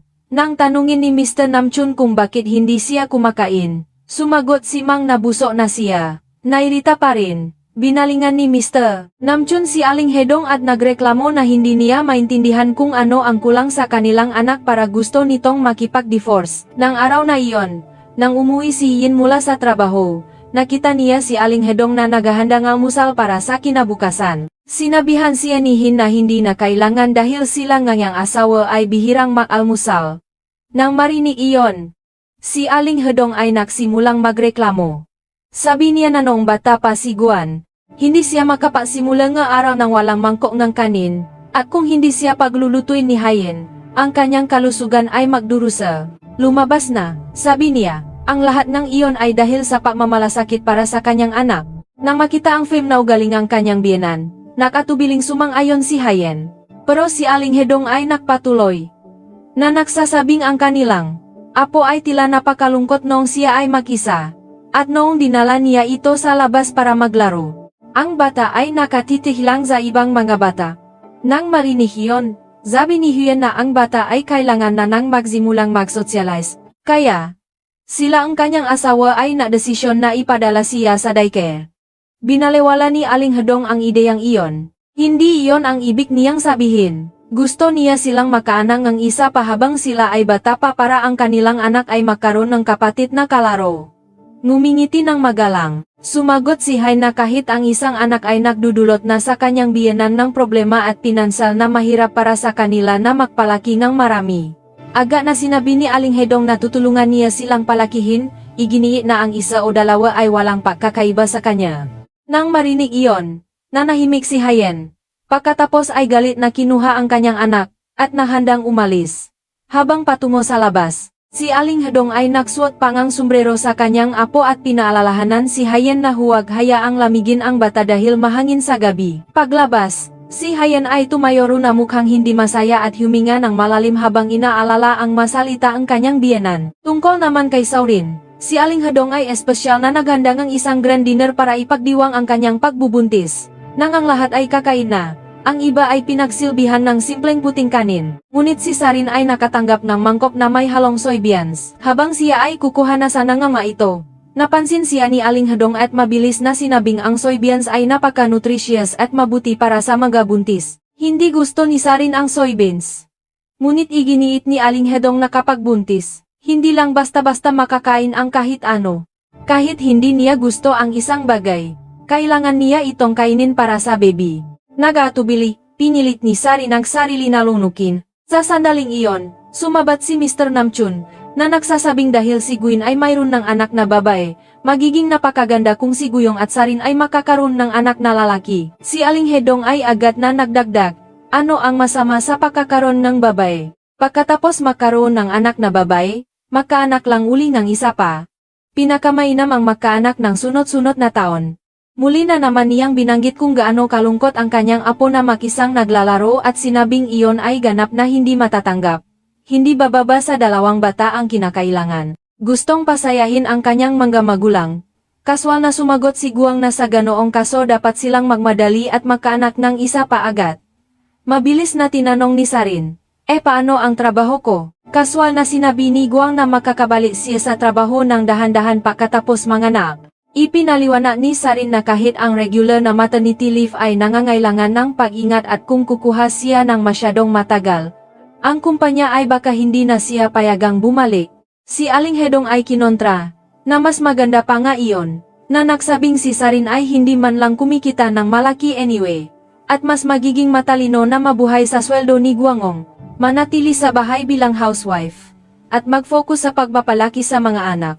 Sa kabutihang palal, si Mr. Nonchon ay sumabat para baguhin ang paksa, o kundi ang hapunan ay hindi na talaga magpapatuloy. Nang makarating sila sa bahay, napansin ni Sarin ang dalawang bote ang ilang dark colored liquid sa mesa. Mabilis na nagbuhos si Guang ng isang baso at sinabing ito ay fish broth na espesyal na inihanda ng kanyang ina para sa kanya. Pinaalalahanan siya na uminom ng isang tasa araw-araw para sa kalusugan ng baby. Hindi gustong inumin ni Sarin, ngunit patuloy na iginit ni Guang, na nagsasabing kailangan niya itong inumin para sa kapakanan gata. Nag-aatubili, uminom si Sarin ng isang sip, ngunit ang lasa ay agad na nagparamdam sa kanyang kampakahilo. Hindi na makayanan, galit na lumabas siya, na nagsabing kailangan niyang maglakat-lakat. Gabi na iyon, naghapunan si Guang sa bahay ng kanyang mga magulang at kumain ng marami. Na makita ang kanyang anak na mukhang mas payat kamakailan, sinabihan siya ni Aling Hedong na magbalot ng grilled meat para iuwi sa bahay. Ipinaliwanag ni Guang na si Sarin ay may malalang morning sickness at hindi makayanan ang amoy ng grilled meat. Si Aling Hedong ay nagreklamo na si Sarin ay masyadong mapili. Agad siyang tumawag kay Sarin, na busy pa rin sa pagtatrabaho ng overtime sa opisina. Tinanong niya kung kumusta na si Sarin, na nagsabing narinig niya ang tungkol sa kanyang pagkahilo at pinaalalahanan siyang huwag kalimutang kumain. Pero sa sandaling mabanggit ang pagkain, inilipat ni Aling Hedong ang usapan sa kanyang anak. Sinabihan niya si Sarin na siguraduhin kumain si Guangong sa tamang oras, na nagsasabing sa bahay baka hindi ito kumakain ng mayos dahil binabantayan nito ang kanyang mood at ngayon ay pumayat na ito na nagdulot sa kanyang ang matinding pag-aalala. Idinagdag niya na alam niyang nagtatrabaho ng mahirap si Sarin. Pero bilang isang ina, nakaramdam lang siya ngawa para sa kanyang anak. Isang araw, kapag si Sarin ay naging ina na rin, maunawaan na niya ang puso ang isang ina. Sa sandaling iyon, napatanto ni Sarin na ang tawag ay hindi ginawa para ipakita ang pagmamalasakit sa kanya. Ito ay para punahin siya. Ang magagawa lang niya ay tahimik na humingi ng paumanhin. Madaling araw kinabukasan, nagising si Sarin dahil sa kanyang alarm. Nag-alok si Guang na ihatid siya sa trabaho, ngunit sinabi ni Sarin na kayanan niyang magsapwe mag-isa. Gayunpaman, ang amoy ng pagkain ng ibang pasahero sa tren ay agad na nag-trigger sa kanyang morning sickness, na pinilit siyang bumaba sa gitna ng biyahe. Dahil doon, lata na siya para sa isang mahalagang meeting.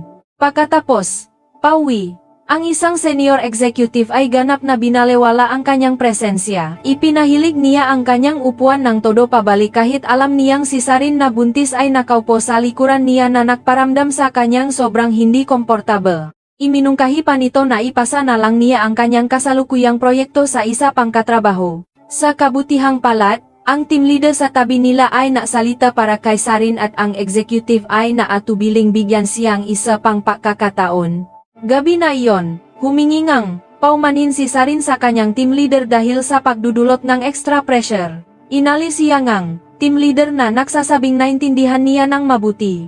Naranasan na rin niya ang parehong klaseng sitwasyon dati. Tungkol naman kay Mang, para maiwasan ang patuloy na reklamong kanyang ama, nagdesisyon siyang lumipat at magrenta ng sarili niyang lugar. Naalala na baka masyadong maraming tanungin ang landlord, hiniling niya kay Guang na magpanggap na asawa niya nung viewing. Nang araw na iyon, si Sarin ay busy buong araw.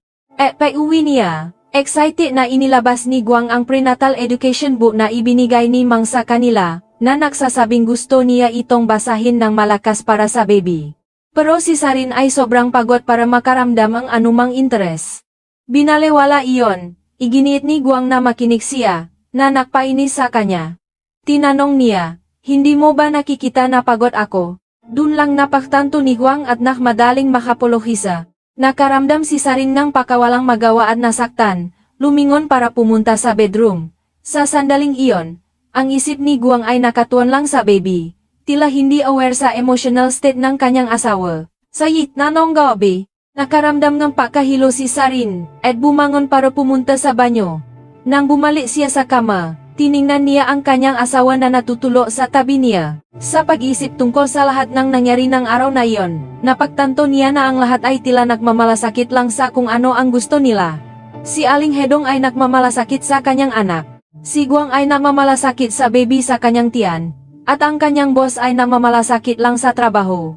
Tinanong niya kung may sinuman ba na tunay na nagmamalasakit sa kung ano ang nararamdaman niya. Sa pag-aisip na iyon, Hindi na napigilan ni Sarin ang sarili, na simula siyang umiyak, bagamat tahimik dahil natatakot na magising ang kanyang asawa. Gabi na iyon, pumunta si Hayen sa bahay ng kanyang biyenan para sunduin ang kanyang anak. Pagbati pa lang niya rito, napansin niya si Aling Hedong na pinapakain ng kiwi ang bata. Nagulat, tinanong ni Hyron, "Ina, pinapakain mo ba siyang kiwi?" Kaswal na sumagot si Aling Hedong na gusto iyong ng bata. Pinaalalahanan siya ni Hayen na malinaw na isinulat niya ang listahan na mga pagkain na hindi dapat kainin ng bata at ang kiwi ay nasa listahang iyon. Kaya bakit niya ito pinapakain? Agad na kumontra si Aling Hedong, na nagsasabing ang mga bata na masyadong pinoprotektahan ay madaling makasakit at ang hindi pagiging mapili ay nagpapagaling sa kanila.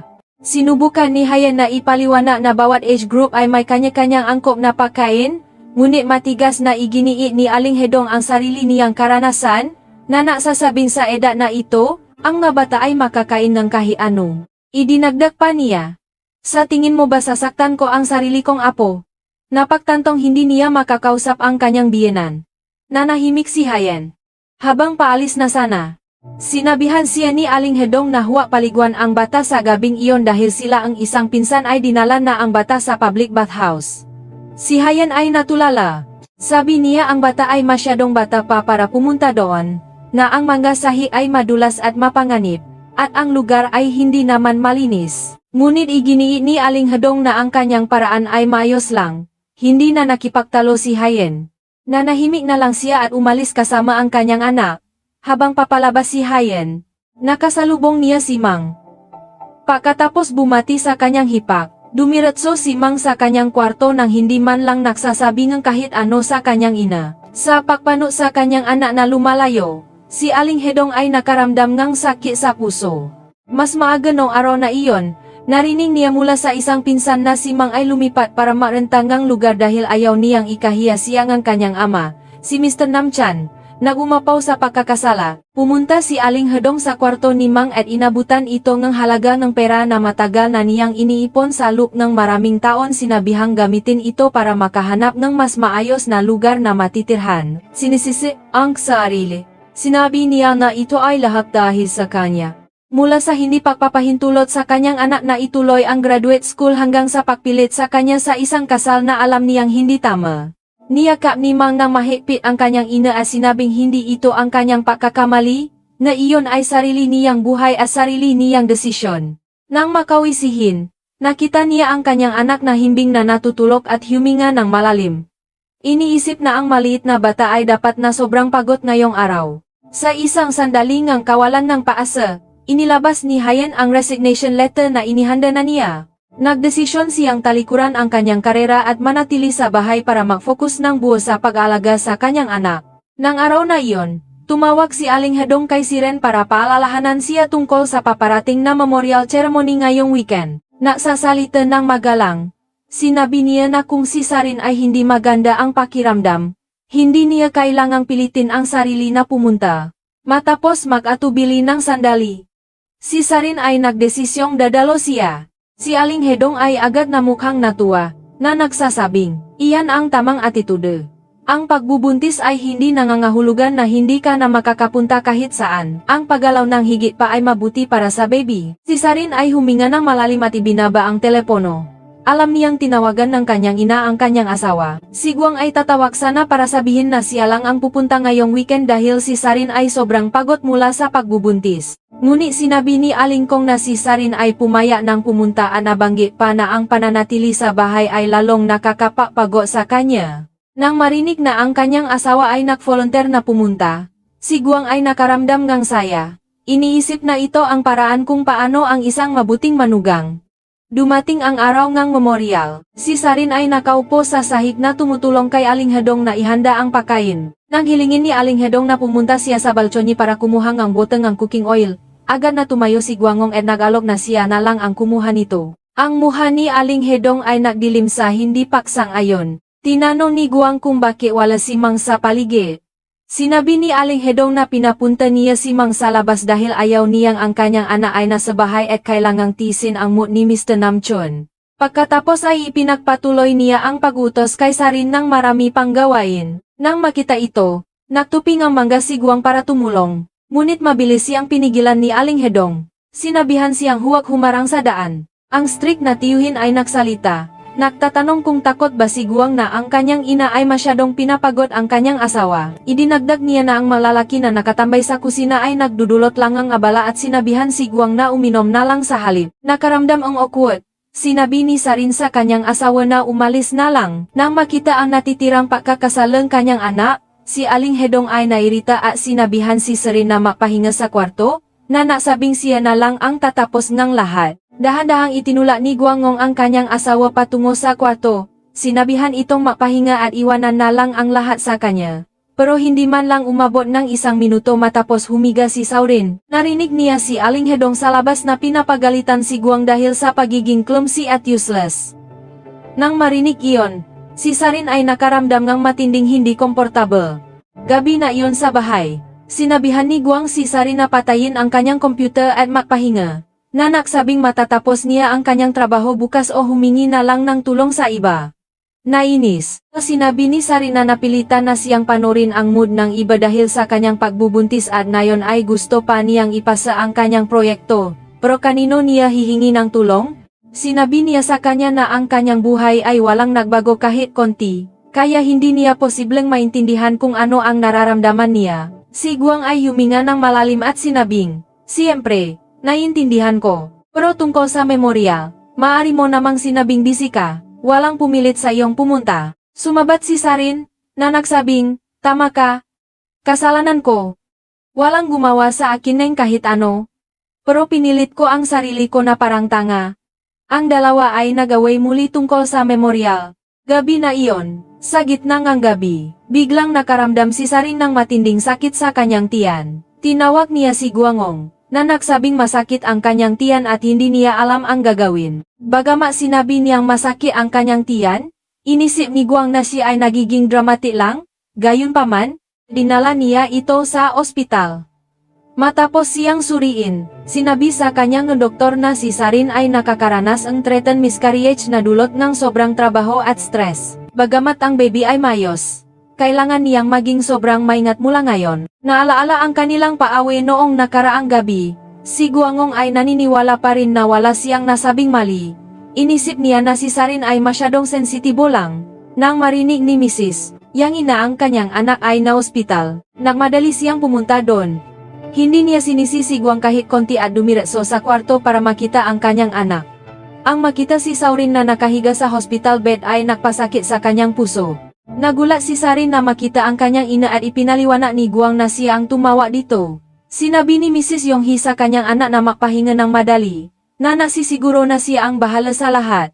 Sinabi niya kay Guangong na mula ngayon kailangan niyang alagaan ng mas mabuti si Saurin. Ngunit sumagot si Guang na siya ay naging busy sa trabaho kamakailan at hindi basta-basta makakuha ng time off.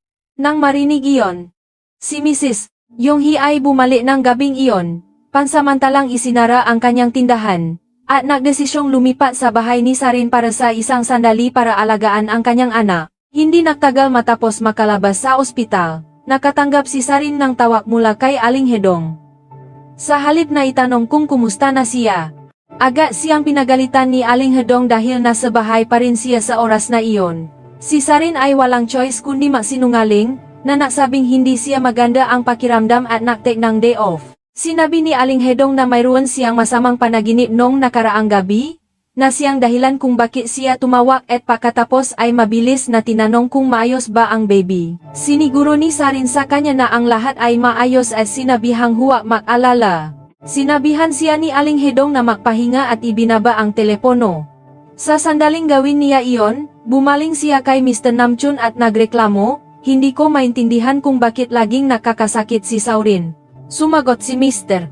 Namjoon na marahil ito ay dahil sa kanyang stressful na trabaho. Si Aling Hedong ay agad na kumontra, na nagsabing noong siya ay buntis sa kanyang 3 anak, nagawa pa rin niyang magpatakbo ang negosyo at mag-alaga sa kanyang nabiyenan ng walang anumang problema. Sabi ni Mr. Namjoon na nabago na ang panahon at hinimo siya na maging mas mapaunawa kay Sarin dahil siya ay buntis. Si Aling Hedong ay naaatubiling sumang-ayon. Sa bahay ni Sarin, si Mrs. Yonghi ay abala ng walang humpay, naghahanda pa nga ng paboritong braised ribs ni Saurin. Sakto namang dumating si Aling Hedong para sa isang bisita. Nang makita si Mrs. Yong Hirun, mukha siyang nagulat. Ipinaliwanag ni Guang na dahil kailangan ni Siren kahinga, ang kanyang biyenan ay pumunta para alagaan siya. Agad na tinanong ni Aling Hedong kung malala ba ito at kung may anumang mali sa baby. Mabilis na sumagot si Siren, pagod lang ako ng kaunti. Pagkatapos ay sinimulan ni Aling Hedong ang kanyang karaniwang lecture, na nagsabing matagal na niyang sinabihan si Saurin na mag-resign sa trabaho. Paano makakayanan ang isang taong ganito kahina ang magtrabaho ng ganon? Pagkatapos ay binalingan niya si Mrs. Yonghee at tinanong, hindi ba't nagpapatakbo ka ng negosyo? Paano ka nakakatagal na manatili rito buong oras? Si Mrs. Yonghee ay nagsabing hindi maganda ang pakiramdam ng kanyang anak, kaya ang patik ng ilang araw off ay hindi magiging problema. Sumagot si Aling Hedong na magalang ngunit pointedly na nagsasabing dapat ay sinabihan siya ni Mrs. Yonghee para nakapunta rin siya. Sumagot si Mrs. Yonghee na ayaw niyang manggulo. Iginiit ni Aling Hedong na si Siren ay anak din niya at natural lamang na alagaan niya ito.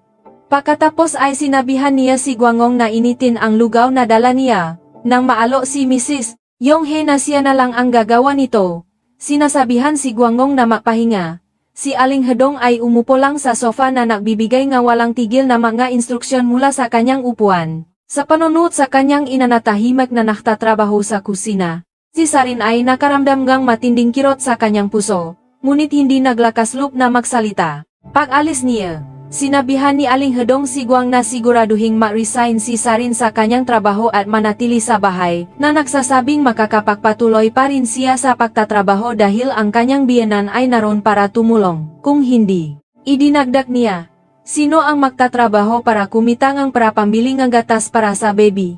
Matapos umalis ni Aling Hedong, nagsimulang maglinis muli ng bahay si Mrs. Yang. Sinabihan siya ni Siren na iwanan na iyon at siya na lang ang gagawa. Pero kinawayan siya ni Mrs. Yang, na sinabihang magpahinga na lang. Sa panunod sa busy na likod ng kanyang ina, biglang napatanto ni Siren ang isang bagay. Ang isang biyenan ay laging magiging biyenan? Ngunit ang sariling ina ay magpakailanman na magiging tunay na ina. Inudyukan ni Aling Hedong si Hayen na sunduin ng maga ang kanyang anak. Pero si Hiyin ay nakatanggap ng urgent na mensahe mula sa trabaho na nagsasabing hindi siya makakaalis. Tinawag niya si Gwen at hiniling na siya na lang ang pumunta. Sabi ni Gwen ay malapit na siyang magkaroon ng meeting, pero sa huli, sinabihan niya ito na huwag mag-alala at nasusunduin niya ang kanilang anak. Inulit pa niya ang sarili nitong masalita na ang pagpapalaki ng bata ay shared responsibility ng dalawang magulang. Nang dumating si Gwen sa bahay, si Aling Hedong ay agad na nagtanong kung bakit hindi dumating si Hayen. Ipinaliwanag niya na ang kanyang asawa ay may urgen na usapin sa trabaho. Agad na nagreklamo si Aling Hedong, na nagsasabing, ano ang mas mahalaga pa sa iyong anak? Mabilis na sinubukang pagaanin ang lahat ni Guang, na ipinaliwanag na ito ay hindi maiwasan, hindi dahil mas pinahahalagahan ni Hayen ang trabaho kaysa sa pamilya. Sakto namang bumalik si Mr. Namchon dala ang kanilang apo. Si Guan ay kukunin na sana ang bata nang mapansin niya ang lollipop sa kamay nito at tinanong ang kanyang ama kung ano iyon. Ipinaliwanag ni Mr. Namchon na sa kanilang daan pauwi, ang may-ari ng supermarket ay nakitang sobrang cute ng maliit na bata kaya binigyan niya ito ng lollipop. Si Gu ay agad na tumutol, na nagsabing ang kanyang anak ay masyadong bata pa para kumain ng ganoong klaseng candy at na ito ay makakasira sa kanyang ngipin.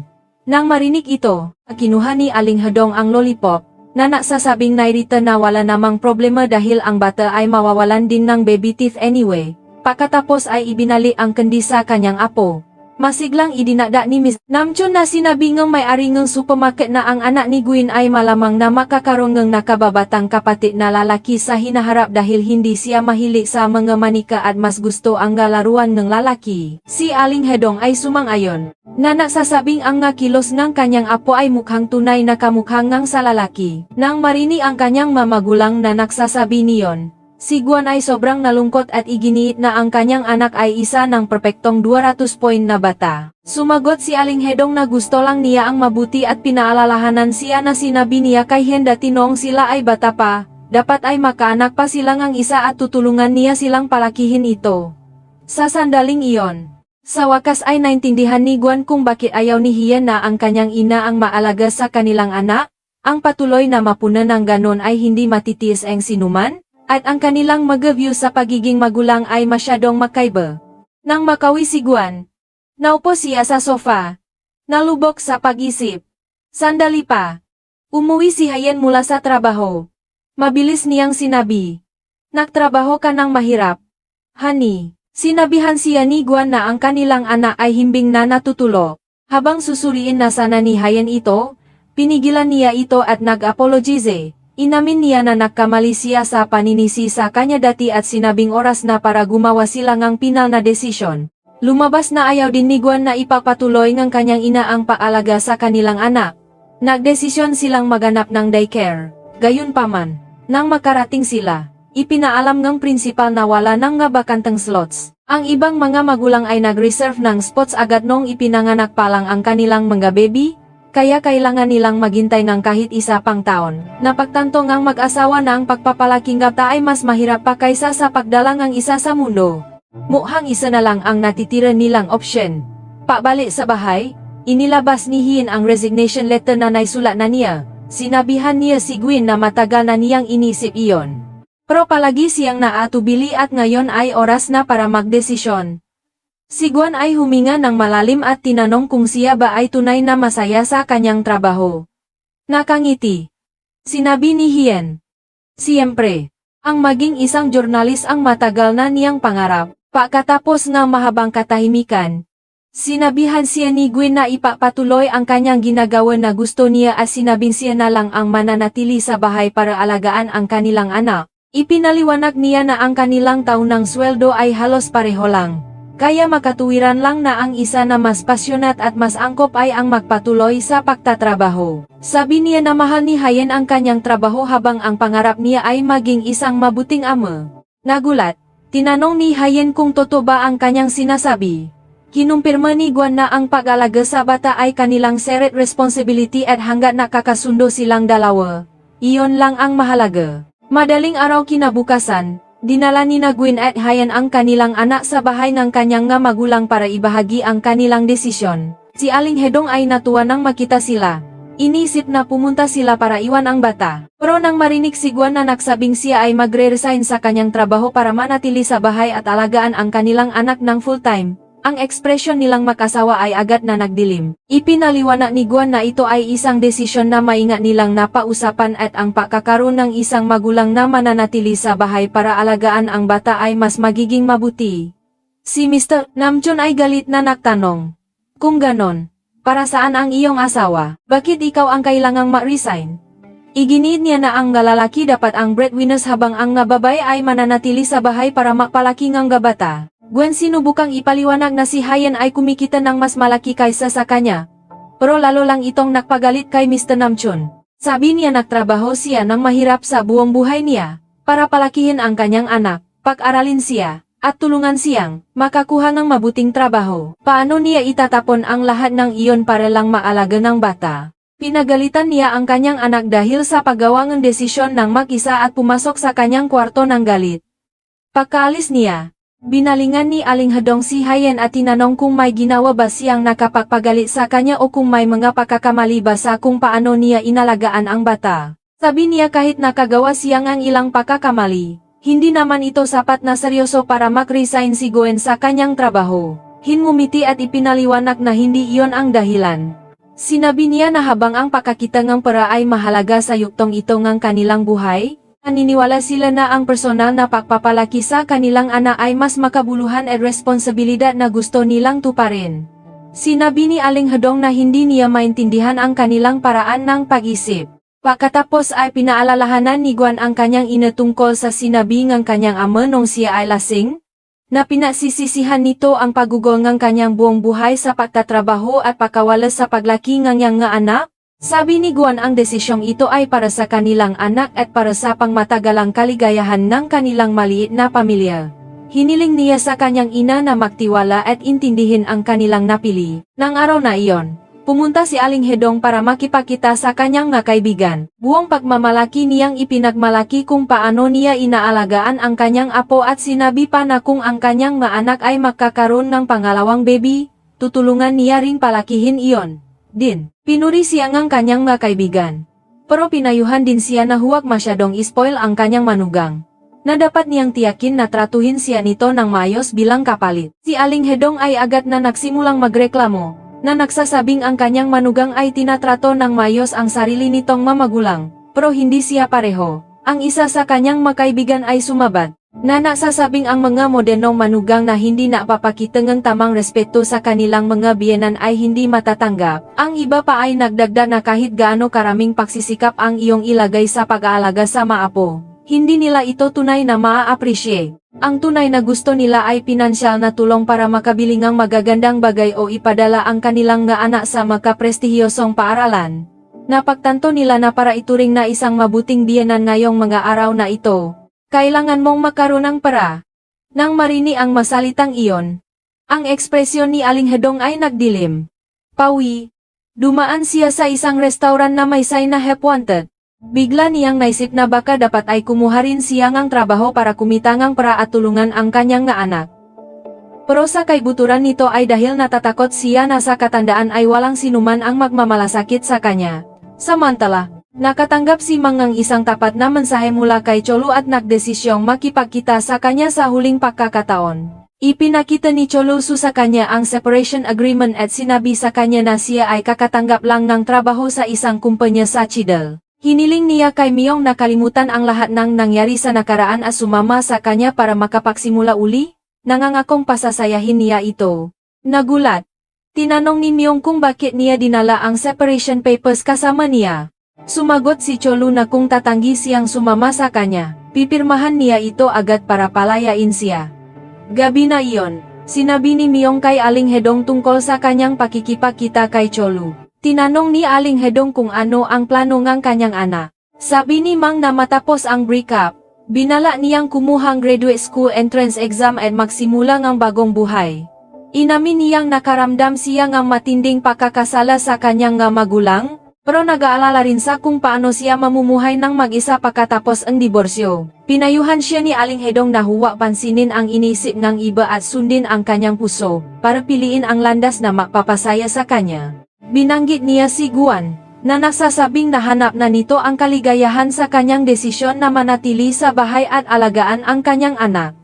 Sa pag-reflect dito, napatanto ni Aling Hedong na marahil ay masadong inalala niya ang nakikita ng iba sa kanya at nakalimutan niya kung ano ang tunay na mahalaga, ang kaligayahan ng kanyang nga anak. Siniguro niya kay Miyang na kahit anong desisyon ang kanyang gawin, susuportahan niya ito ng walang kondisyon. Tungkol naman kay Saurin, lumabas siya para kumain kasama ang kanyang mamalapit na kaibigan at nalaman na isa sa kanila, na matagal nang nahirapan magbuntis, ay buntis na ngayon. Masayang ibinahagi ngang kaibigang iyon na ang kanyang asawa ay sobrang excited na nag-reserve na ito ngang spot sa isang luxury postpartum care center.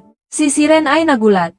Napagtantong hindi pa man lang siya nakatingin sa magaganoong bagay. Binanggit ng kaibigan na ang gastos ay nasa paligid ng 20 milyon won para sa 2 linggo at napakahirap mag-book ng spot.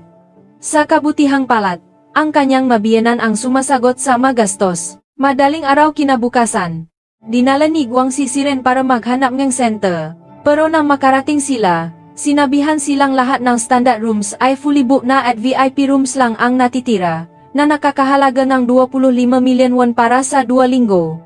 Nahihiya. Nagdesisyon ang mag-asawa na pag-isipan muna ito. Nahanap sila sa ilang iba pang lugar, ngunit wala namang naging mayos. Ang iba ay masyadong malayo. Ang iba ay sobrang mahal. Iminungkahi ni Guang na tanungin nila ang kanyang ina, na nagsasabing si Aling Hedong ay siguradong mas mag-aalaga sa kanya kaysa sa kahit sinong estranghero. Agad na tumang atensyon. Sabing makanyang sobrang hindi comfortable na makaroon ng biyenan na mag-aalaga sa kanya sa panahon ng recovery. Si Guang, iniisip na walang big deal. Sabi niya ito ay magiging katulad nung inalagaan ni Mrs. Yang He si Saurin dati. Walang pagkakaiba. Pagkatapos nun, ang mag-asawa ay namili ng baby supplies. Nakita ni Sarin ang isang stroller na ginagamit din ng kanyang kaibigan at sinabing ito ay talagang maganda. Pero nang makita nila ang price tag, 2,8 milyon won. Ang dalawa ay natulala. Si Guang ay nagulat. Hindi maintindihan kung bakit sobrang mahal ng produkto para sa baby. Sabi ni Sarin gagamitin lang naman ang maito sa loob ng maikling panahon, kaya walang dahilan para bumili ng sobrang mahal. Gayunpaman, mukhang gusto pa rin niya ang pinakamaganda para sa kanyang anak. Habang alis na sana sila, tumawag si Gwen para imbitahan ang mag-asawa na maghapunan sa bahay nito ngayong gabi. Sa panahon ng pakain, ipinaliwanag ni Gu at Hien na gusto nilang ipagdiwang ang pagbubuntis ni Sarin. Pero dahil naging busy sila sa kanilang baby, ngayon lang nila nagawang ayusin ito. Kinuha ni Guangong ang pagkakataon para matanong tungkol sa kanyang kuya at sinabing ang desisyon ni Gwen na ma-resign ay naparamdam sa kanyang ngang kaunting paaalala tungkol sa hinaharap ngang kanyang kuya. Inaalif siya ni Guang na sinabihang huwag masyadong mag-isip at kumawa na may desisyon based sa sarili niyang sitwasyon. Idinagdag ni Hein na ang landas na kanilang napili ay maring hindi ang pinakamaganda pero iyon ang landas na pinakabagay sa kanila. Inaasahan niya na hindi masyadong maglalagay ng presa sina Sarin at Guang sa kanilang sarili. Tinanong ni Hiren si Sarin kung nasaan siya ngayong araw.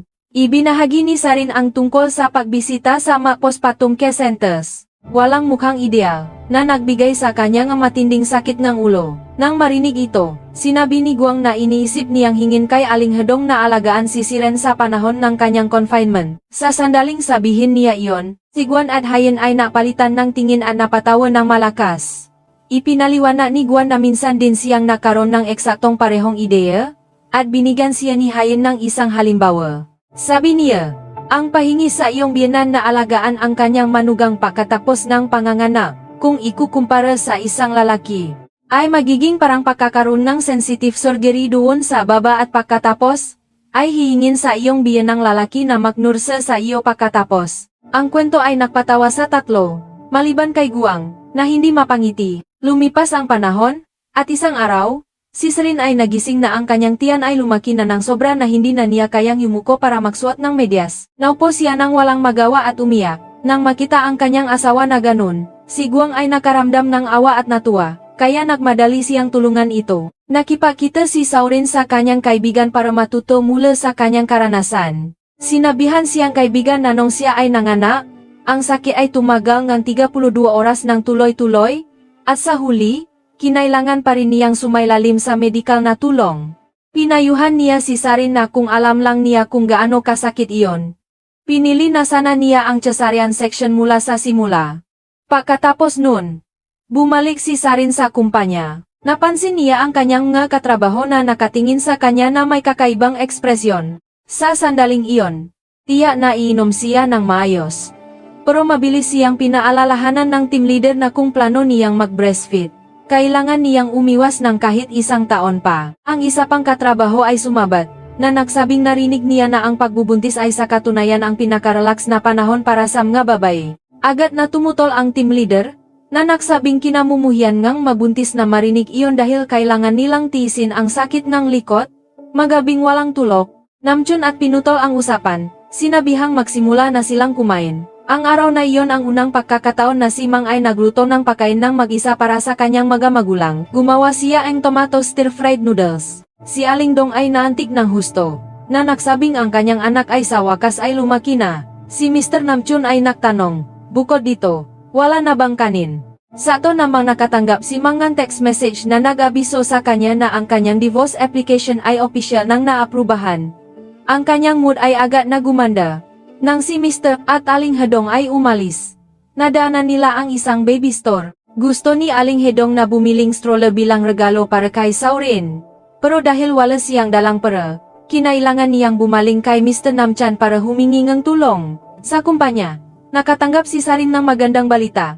Inanunsyo ng team leader na pagkatapos ng kanyang maternity leave, siya ay ipapadala para dumalo sa Milan Furniture Fair dahil ang overseas partner ay espesyal na humiling na siya ang mamahala. Si Sarin ay natuwa, pero nang ibahagi niya ang balita kay Guang sa bahay, mariin siyang tumutol dito. Sabi niya ang kanilang baby ay wala pang 100 days old at kakailanganin ang kanyang ina kaya hindi siya basta-basta makaalis. Nadismaya, pinaalalahanan siya ni Sarin, hindi ba't nakasundo tayo na pagkatapos ng aking maternity leave? Ikaw ang mananatili sa bahay para alagaan ang baby.